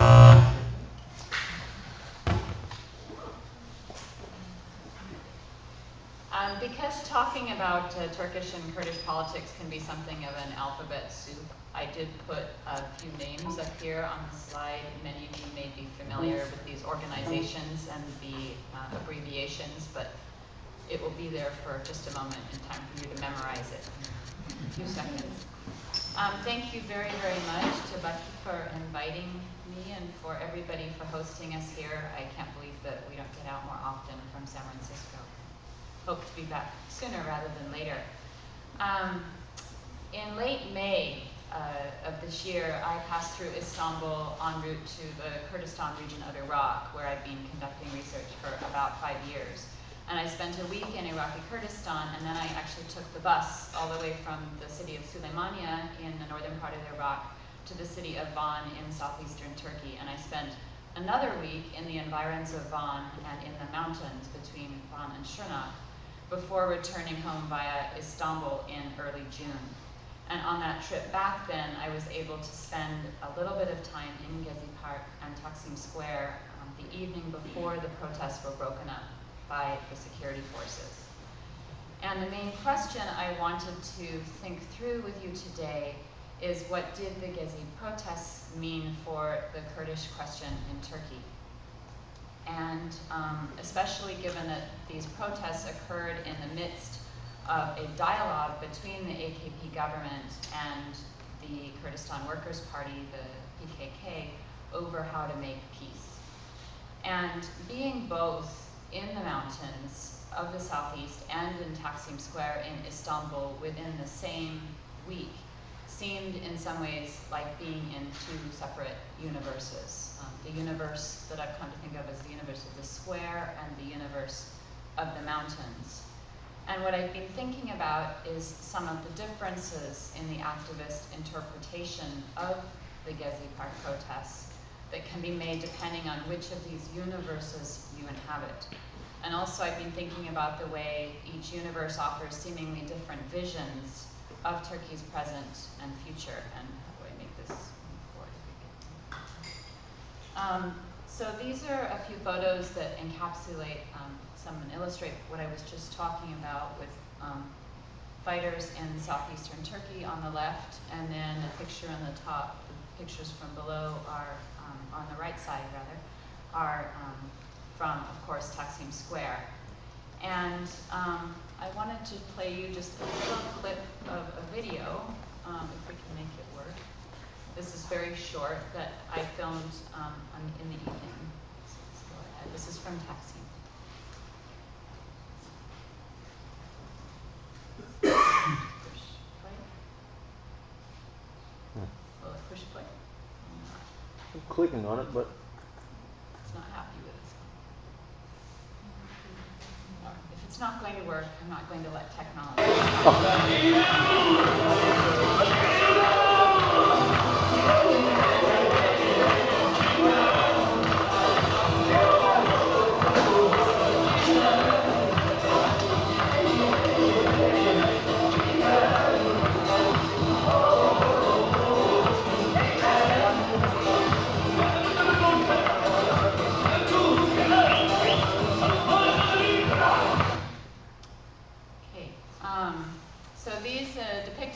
video here are young activists with the BDP, the Kurdish political party that has representation in the Turkish parliament, and of course also governs many municipalities in the southeast. And the young gentleman with the Superman t-shirt is flying a flag with the picture of PKK leader Abdullah Öcalan. And so what I wanted to start with then is to talk about 4 reasons why what we see in this universe of the square can be seen as significant for the Kurdish question in Turkey. And the first one is, I think that Gezi and Taksim showed a tolerance for difference, and specifically a tolerance for a really militant form of Kurdish nationalism that was really extraordinary. Having been in Turkey, working on Kurdish activism in Turkey for now more years than I should be admitting, so since the early 1990s, I was really astounded by seeing this kind of scene in the square. So again, to see pictures of Öcalan 10 yards away from a guy selling t-shirts with pictures of Mustafa Kemal Atatürk, who was being reinvented in the context of Gezi as a figure of resistance was really almost, it was really quite surreal. And these scenes demonstrated a willingness to set aside polarizing characterizations that have normally been attributed to Abdullah Öcalan, such as terrorist, baby killer, this sort of thing, and to move beyond the red lines that had been drawn around acceptable and unacceptable politics in Turkey. And it showed a willingness among activists and passers-by as well on the square to allow for the existence of 2 nationalisms in the same space, or perhaps one nationalism and one post-nationalism. A second way in which the Gezi protest mattered was that it indicated the new acceptability of Abdullah Öcalan in public space. And it's worth taking a moment to think about where this came from, because it didn't just come from the protesters and their liberal, perhaps post-nationalist view. It also came from above, from the so-called peace process that was going on at the time. And as part of this dialogue, there was a really extraordinary sea change in the public conversation about Öcalan, in which he was really repackaged in good part by the mainstream and the pro-AKP media as an acceptable negotiating partner. So that was another element of this I thought was striking. A third way in which the Gezi protests were important here was that out of Gezi came a vision and a kind of consensus, and this is something that David has talked about, that Turkey's real problems don't stem from cultural differences or from identities often portrayed in dichotomous terms, so Alevi-Sunni, secular Islamist, Kurd-Turk. Rather, they're rooted in shared problems of governance and political culture. So what are these shared problems? The repressiveness of the regime, Erdogan's autocratic tendencies, the lack of institutional autonomy, and I would suggest in particular a big problem is with the judiciary and the legal system, and the need for legal reform. And the idea of Gezi was, of course, that no matter whether we are Alevi, Armenian, or Kurd, we all share these problems, and they are where we really need to focus, and we can recognize our differences and yet move beyond them in pursuit of resolving these problems. And a fourth way in which Gezi was important here in terms of the Kurdish question in Turkey was what happened after the Gezi protests, and this is a very kind of preliminary assessment of some of its impacts. And in the last month in particular, we've seen the institutionalization of the Gezi vision with the establishment of at least 2 new political parties. And for the purposes of the Kurdish movement in Turkey, the most important is one founded just a few weeks ago, called the People's Democratic Party, or HDP. And that's a few pictures there from its first convention.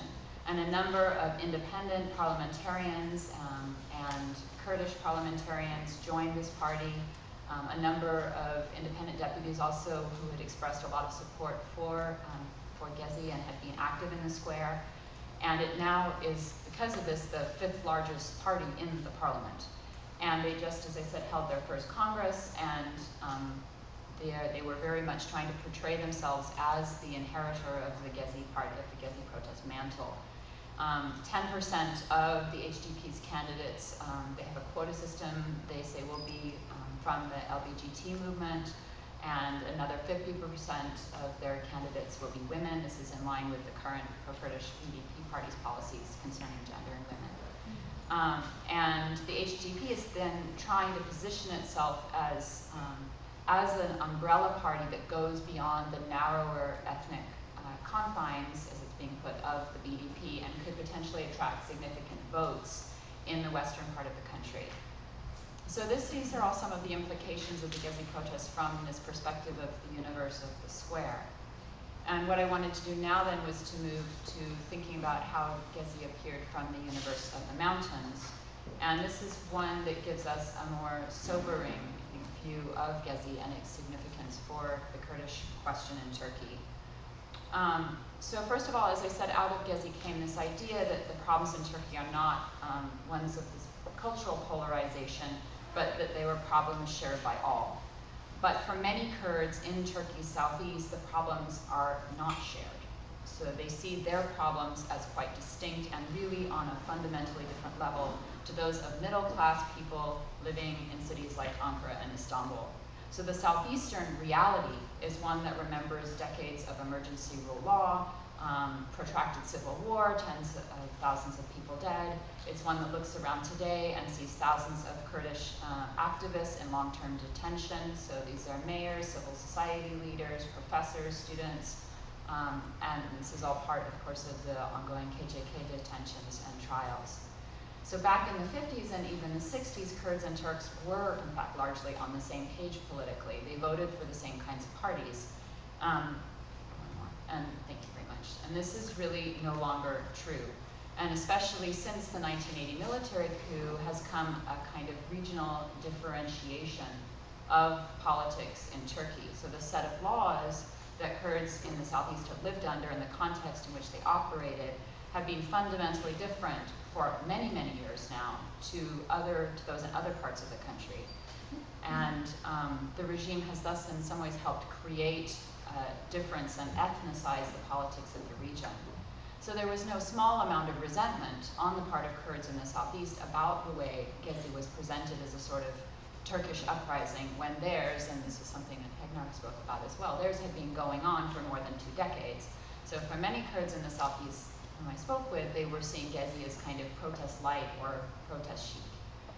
And especially in late May and early June, and this is the height of the protests in Taksim, almost nobody that I met with was talking about Gezi. They were talking about the dialogue, they were talking about the PKK troops, fighters' withdrawal from Turkey to Iraqi Kurdistan, and they were talking about the KJK prisoners. And again, Gezi Park in Istanbul really seemed rolled away. A second point, I think, that complicates our more hopeful view of Gezi is that just as many Kurdish activists don't see the problems of typical protesters in Gezi as on a par with those of the people of the southeast, they don't see the solutions as necessarily shared either. And one way to think about this as the kind of multicultural vision versus a vision of more national autonomy or self-determination. So there are a number of Kurdish activists who view multiculturalism almost as something of a dirty word, in that they see it as a kind of bourgeois, liberal, Turkish form of continuing to deny Kurds political autonomy that they argue they deserve to have. And again, if we go back to the new HDP party that I was discussing a moment ago, it was in fact created on the initiative of PKK leader Abdullah Öcalan, and is yet the latest in a long string of efforts to create a party that can house a left-wing, liberal, Turkish, Kurdish national, Kurdish rights alliance. And there really have been many, many attempts at this, and they've fallen apart each time, really over the last 20+ years. And why? Because at heart there are some fundamental differences between the Turkish liberal vision of a multicultural Turkey and the Kurdish activist vision, a central pillar of which is federalism and some serious form of political autonomy. So each time a party like this is created, because its grassroots electoral base is a Kurdish, often southeastern Kurdish activist base, such parties have ultimately ended up either becoming Kurdish ethnic parties or falling apart. And of course the dominance of the democratic autonomy narrative has been reinforced by models of the Kurdistan regional government in the northern part of Iraq, and now, really in the last months, looking at the potential for political autonomy in Kurdish parts of Syria as well. I don't know how much time. Okay, so another way we can illustrate this gap between the kind of culturalist or rights solutions versus the newly explicit demands for territorial and political authority or autonomy is to look at the reactions to the September 30th democratization package that was proposed by Prime Minister Erdogan. And as some of you may be aware of, the package is a series of proposed reforms that includes some of the Kurdish movement's long-term demands. In particular, and one of the most important changes would be lowering the electoral threshold for entering the parliament from 10 to 5%, also loosening restrictions on state funding for parties, and this would allow Kurdish nationalist parties to gain more funding from the state. Also permitting private Kurdish language primary schools, restoring original Kurdish place names in many villages, and allowing the use of certain letters, such as X and W, which have been banned in earlier years. And these are all important steps. They may not be everything people are dreaming of, but they are something, especially changing the election threshold. But the package was widely criticized by Kurdish and many other observers as well as not going nearly far enough. And in particular, the BDP and other groups, Kurdish groups, have faulted the proposal for not making any moves towards regional autonomy or making any changes to the penal law, especially so that the KKK prisoners could be released. And so the package in some ways typifies the kind of traditional Turkish liberal response to Kurdish activism, which can kind of very crudely be summarized as give Kurds human rights and they'll become contented Turkish citizens. But in the last decade, the Kurdish movement has really moved on, and what would have been perhaps at least partially acceptable 15 years ago is no longer sufficient. The third big question that came out of this kind of universe of the mountains about Gezi, of course, was would Gezi derail the Kurdish AKP peace process?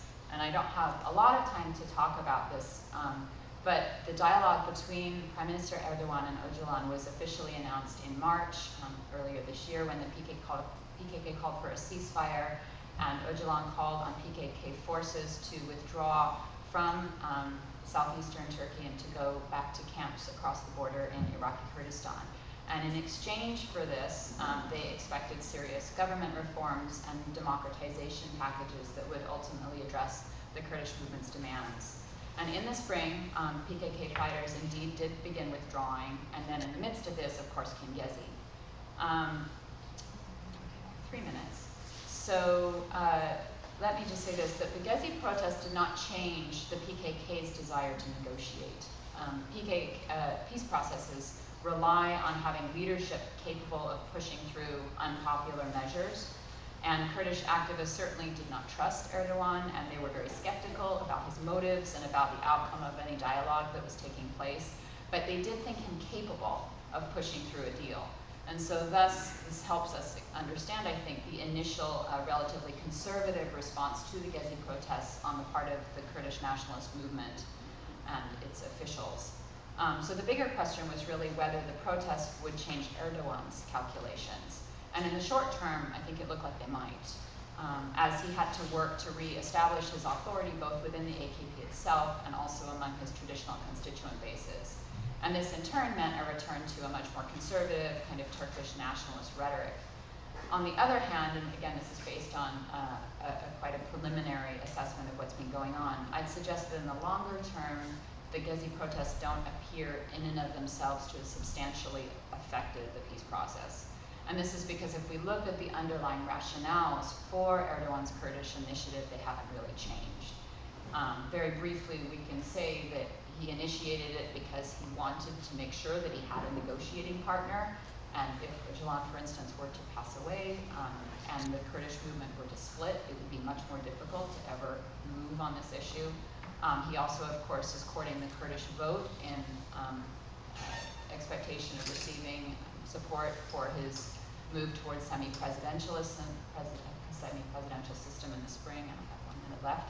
And also there's the regional calculation, and this is perhaps most important, the question of Syria and the fact that he doesn't want to see the PKK opening up a long-term front on the Syrian-Turkish border. So for all of these reasons, he had an incentive to try and figure something out with the PKK, and that didn't change because of Gezi. So concluding, what I've done, I think, is to try and sketch a kind of crude picture of these two universes, which to some degree seem to pit, I think, the hope and the promise of Gezi against a more sober reality in which decades of struggle and repression have created a context in which at least some Kurdish activists are no longer sure it's possible or even a good idea to go it together within the framework of the Turkish state.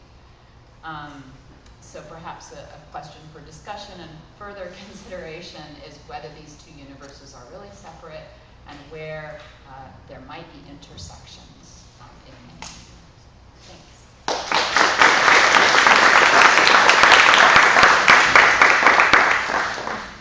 Every speaker was just right in time, but because of my fault, we didn't start on time, so we kind of right now are at the end of our time. However, there are questions, I'm sure, for the last two speakers, so let's take some questions.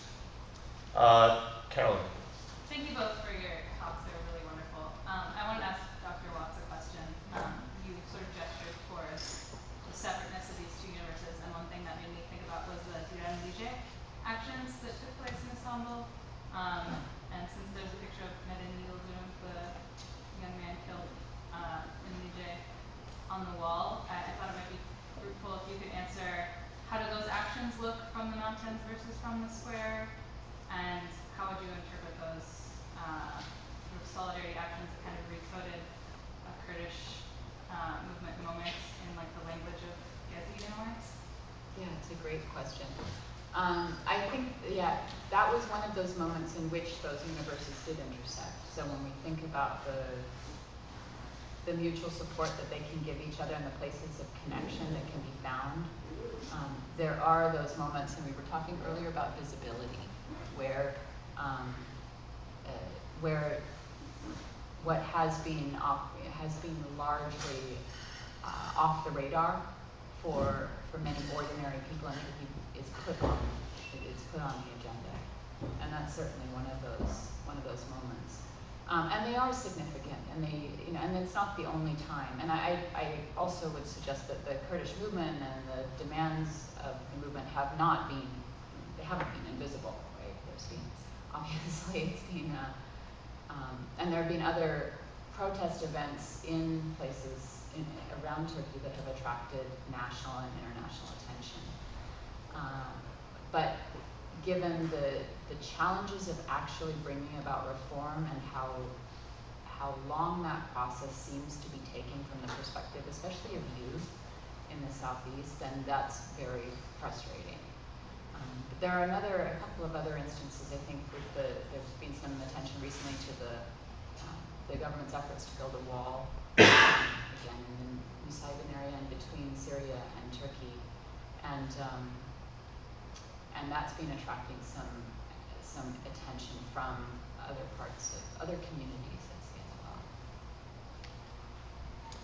Yes, Hakim. Yeah. My name is Hakim Naim, and I'm a history student, graduate student of history. So my question is for Dr. Watts. This week there's a meeting between Barzani and Erdogan in Diyarbakir. And my question is that there's a close relationship of Erdogan with Kurds in the northern Iraq, and it is said that by many Kurdish activists that it's a strategically designed to bring a division between different Kurdish groups and different Iraqi Kurds and Turkish Kurds and the Syrian Kurds. So what is the Turkish Kurds kind of reaction to that Erdogan's close relations with Barzani and Iraqi Kurdistan? No, it's a great question, and it's a very interesting situation. And yes, I was also just reading about the visit. The president of the Kurdistan regional government, Mr. Barzani, is today. when he was scheduled to visit Diyarbakir with Prime Minister Erdogan. And this is really quite historic for a number of reasons, and I found it quite extraordinary, really. And there are many, many dimensions to this. I mean, the most obvious immediate thing I'm thinking about is, of course, if Erdogan's trying to splinter the Kurdish vote in the region and attract electoral support, then appearing with figures such as Barzani, who does, despite the PKK's struggle with the KDP and with Barzani, and Öcalan and Barzani don't get along at all, and their organizations in the past have been at outright war with each other, and at certain points in the last 15 years, the war between the PKK and the KDP actually took precedence over the PKK's war with the Turkish state. So this is not a kind of warm and fuzzy history between them, but they've largely, over the last decade or so, those differences have been put aside. Especially, there's a widespread desire among Kurds from many different sectors not to go to war with each other again. And this is also driving efforts to resolve various kind of de facto conflicts that are being played out in Syria as well. So there's no love lost between Öcalan and Barzani, but on the other hand, Barzani still inherits that symbolic kind of capital, symbolic legitimacy of the Kurdish struggle in Iraq, and he is the president of the KRG. And so he's somebody who is popular among ordinary people in the southeast. So I thought from the very cynical kind of electoral perspective, it was very interesting just to see him, Erdogan, kind of making this play to attract that kind of voter base and to legitimate himself in the eyes of Kurdish voters, right? From the bigger question here to do with the relations between Erdogan and the Kurdistan regional government is, of course, something we could probably talk about all night. But they've had a very, very close relationship.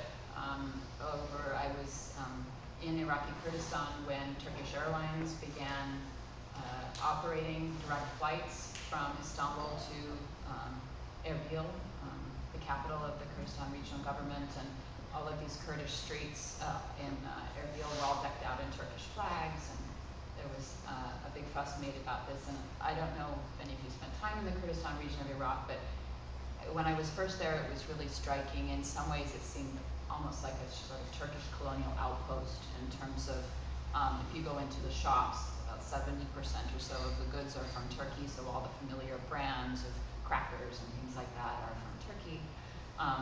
And Turkey is the KRG's main trading partner, and there's an extraordinary amount of Turkish money and investment in that area. So for that reason, of course, on the economic level, there's a huge incentive to maintain those relations. And of course now as well, for much bigger and many regional dynamics reasons as well, there's been additional incentives for Erdogan and the AKP to continue building that relationship against Baghdad, and now with the war in Syria as well. Susan. I have a question for Evren. I was fascinated by your talk, and especially by your arguments about how the party is using these ideas about sexuality and reproduction to naturalize certain kinds of values in the population for the right track. And I was wondering if you have any insight into the reaction of women generally to, for example, pro-natalist policies of the party.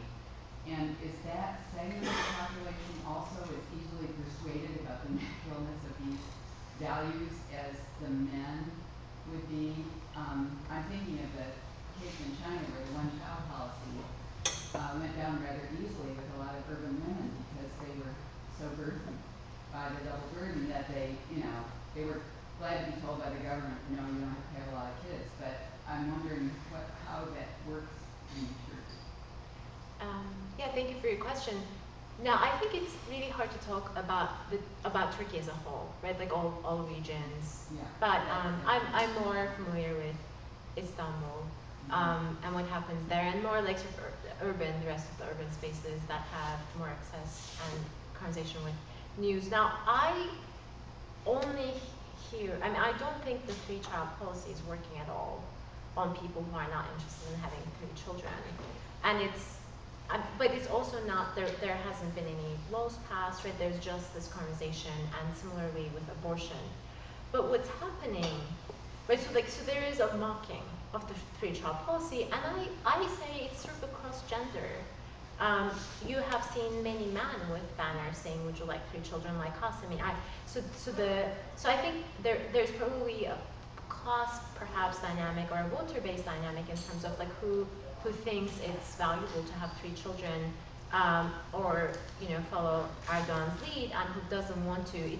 I don't see it dividing across genders. Women are less interested, men are more interested in having more children. But women are actually suffering the consequences of the government, even though there hasn't been, a ban on abortion legally necessarily. Women are the ones who are suffering the gender and sexually sort of conservative policies and politics of the government, because the incident that I mentioned, right, the co-ed housing arrangements, and this open statement that the AKP cabinet member made about, oh, don't worry about it, all we're going to do is we're going to report it, we're going to have the neighbors report it to the police, and then the police is going to report it to the families. Now, that's actually something that's being done on other fronts in Turkey. It was just not necessarily celebrated or openly announced. But one of the things that AKP government has been doing is really restructuring the health system, which now requires that everybody goes to their neighborhood doctor to get checked. So if you go pay the price for a private, polyclinic or a hospital, then whatever. But if you're trying to be in the state system and do things right cheaply, then you go to a neighborhood doctor. And there are a lot of accounts now that there are these sexuality surveys being done at these, like even if you go for something completely unrelated, they might say, oh, we're doing this research, would you like to answer these questions? And this has happened to some friends of mine, where they're tracking women's sexuality. I don't know if it's being done with men, but there also have been sort of reported moments where women who went in for pregnancy tests or for STD tests or have, their male kin, mostly their husbands, or sometimes their fathers, have received phone calls from the doctor saying, do you know your wife has come in for a pregnancy test? Did you know that she might be pregnant? Did you know that she has gotten a test? Are you aware of this? Which has very different kinds of implications for women than it has for men. So clearly the outcomes will be gendered. So far, the support, I don't see necessarily a gender division. Does this answer your question? Yes, please. My question is for Ms. Watts. You probably know this, but just for people who don't know, so PKK is considered and accepted a terrorist organization in U.S. and European Union.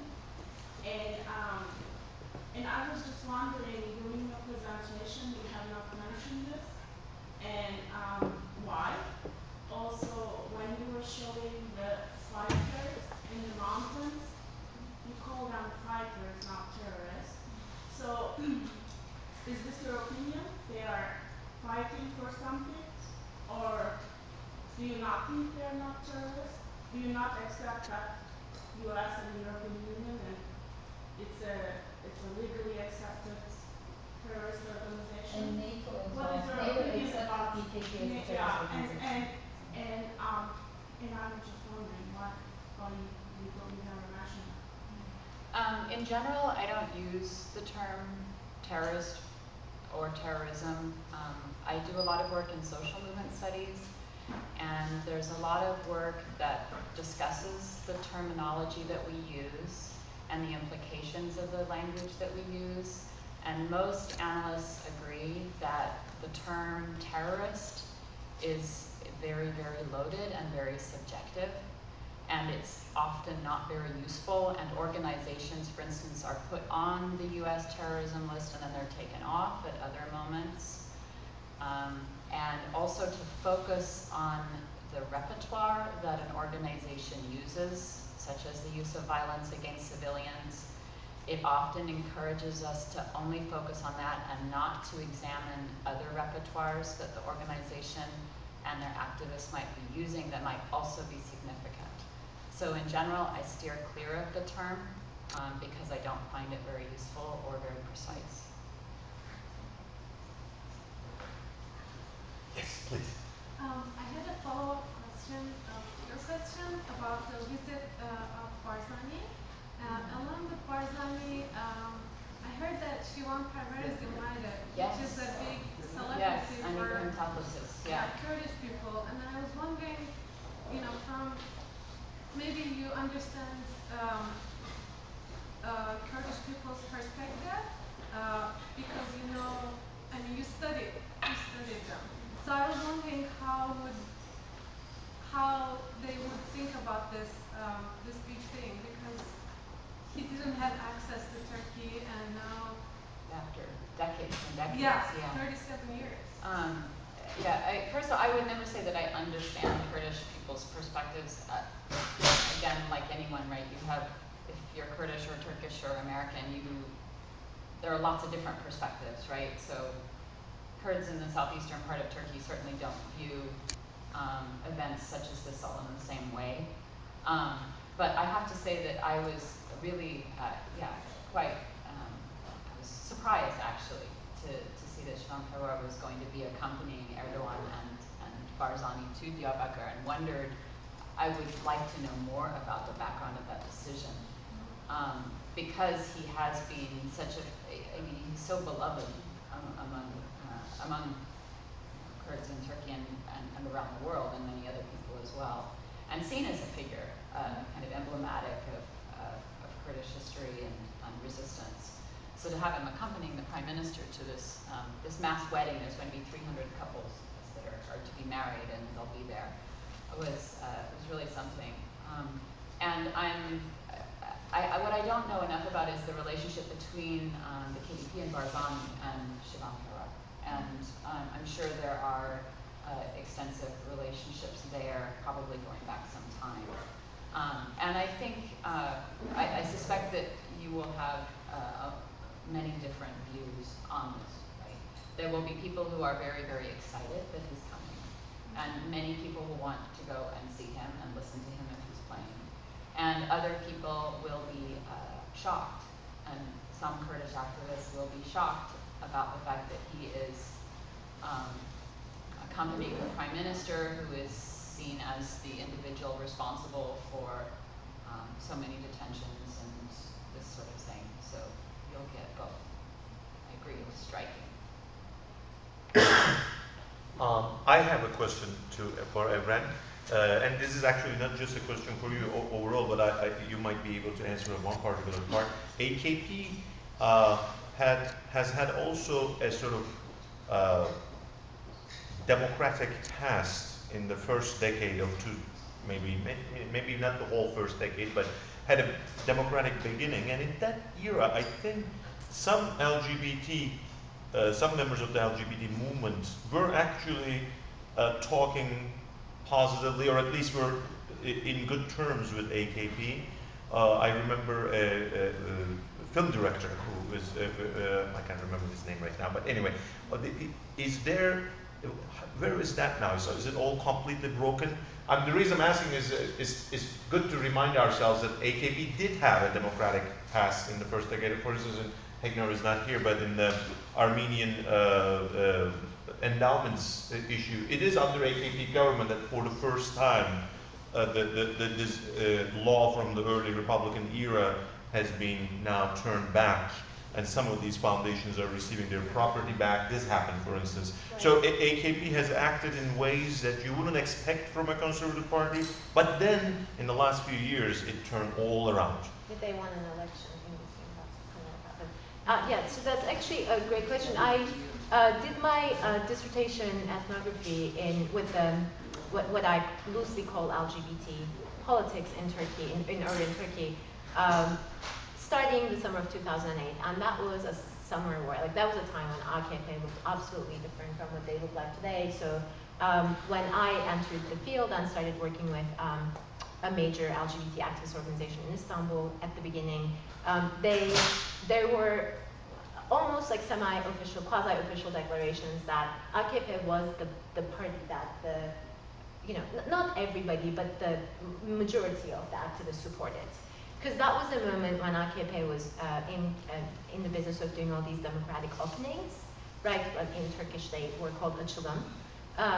There was a Kurdish opening that was happening, the first Kurdish language television, official television, and some other sort of discussions about like the right to education and primary. Like, so there were moments, and there were debates about, there was an Armenian opening in the works about the mutual opening of the borders that had been closed for a long time. There were talks about a headscarf opening to enable women wearing the headscarf, the veil, the hijab, whatever, to be able to work at state institutions. So LGBT activists have a very have a broader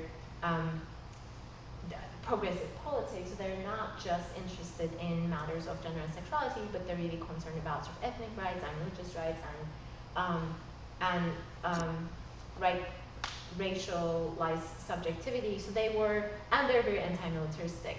And AKP was sort of in the midst of proposing a rewriting of the 1981, I believe, constitution. And so along with like the group that got defined at the moment as Yetmez ama evet çılar, like, so those who said this is not enough, but yes, there was a wave of excitement among the LGBT activists, because they saw maybe there would be a homosexual opening someday, and they would get right written into the constitution in terms of like having constitutional protection. So there was definitely a moment where they were very openly supportive, and they really saw AKP as an alternative to what they thought to be sort of fascistic tendencies of CHP. And CHP was in the midst of actually organizing Cumhuriyet meetingleri during that time, where some people read as like quite like ultranationalist, fascist. Like there were some kind of what people perceived as like racist statements that were happening. So AKP looked like this shiny promise of democracy in that moment, which changed completely after the next elections, after they garnered even like more of the vote. So now there's absolutely no support for AKP that I know of. I mean, in no sort of LGBT activist group that I can tell, but there was definitely that moment, and that's sort of like where my ethnography started. So it was very interesting to watch everything unfold. Thank you. We should right now close. I'm sorry, if you had your hand before I asked my question, I was going to give you. But really, we should close because some of the speakers will have to go to San Francisco soon. Thank you so much. Thank you so much for coming.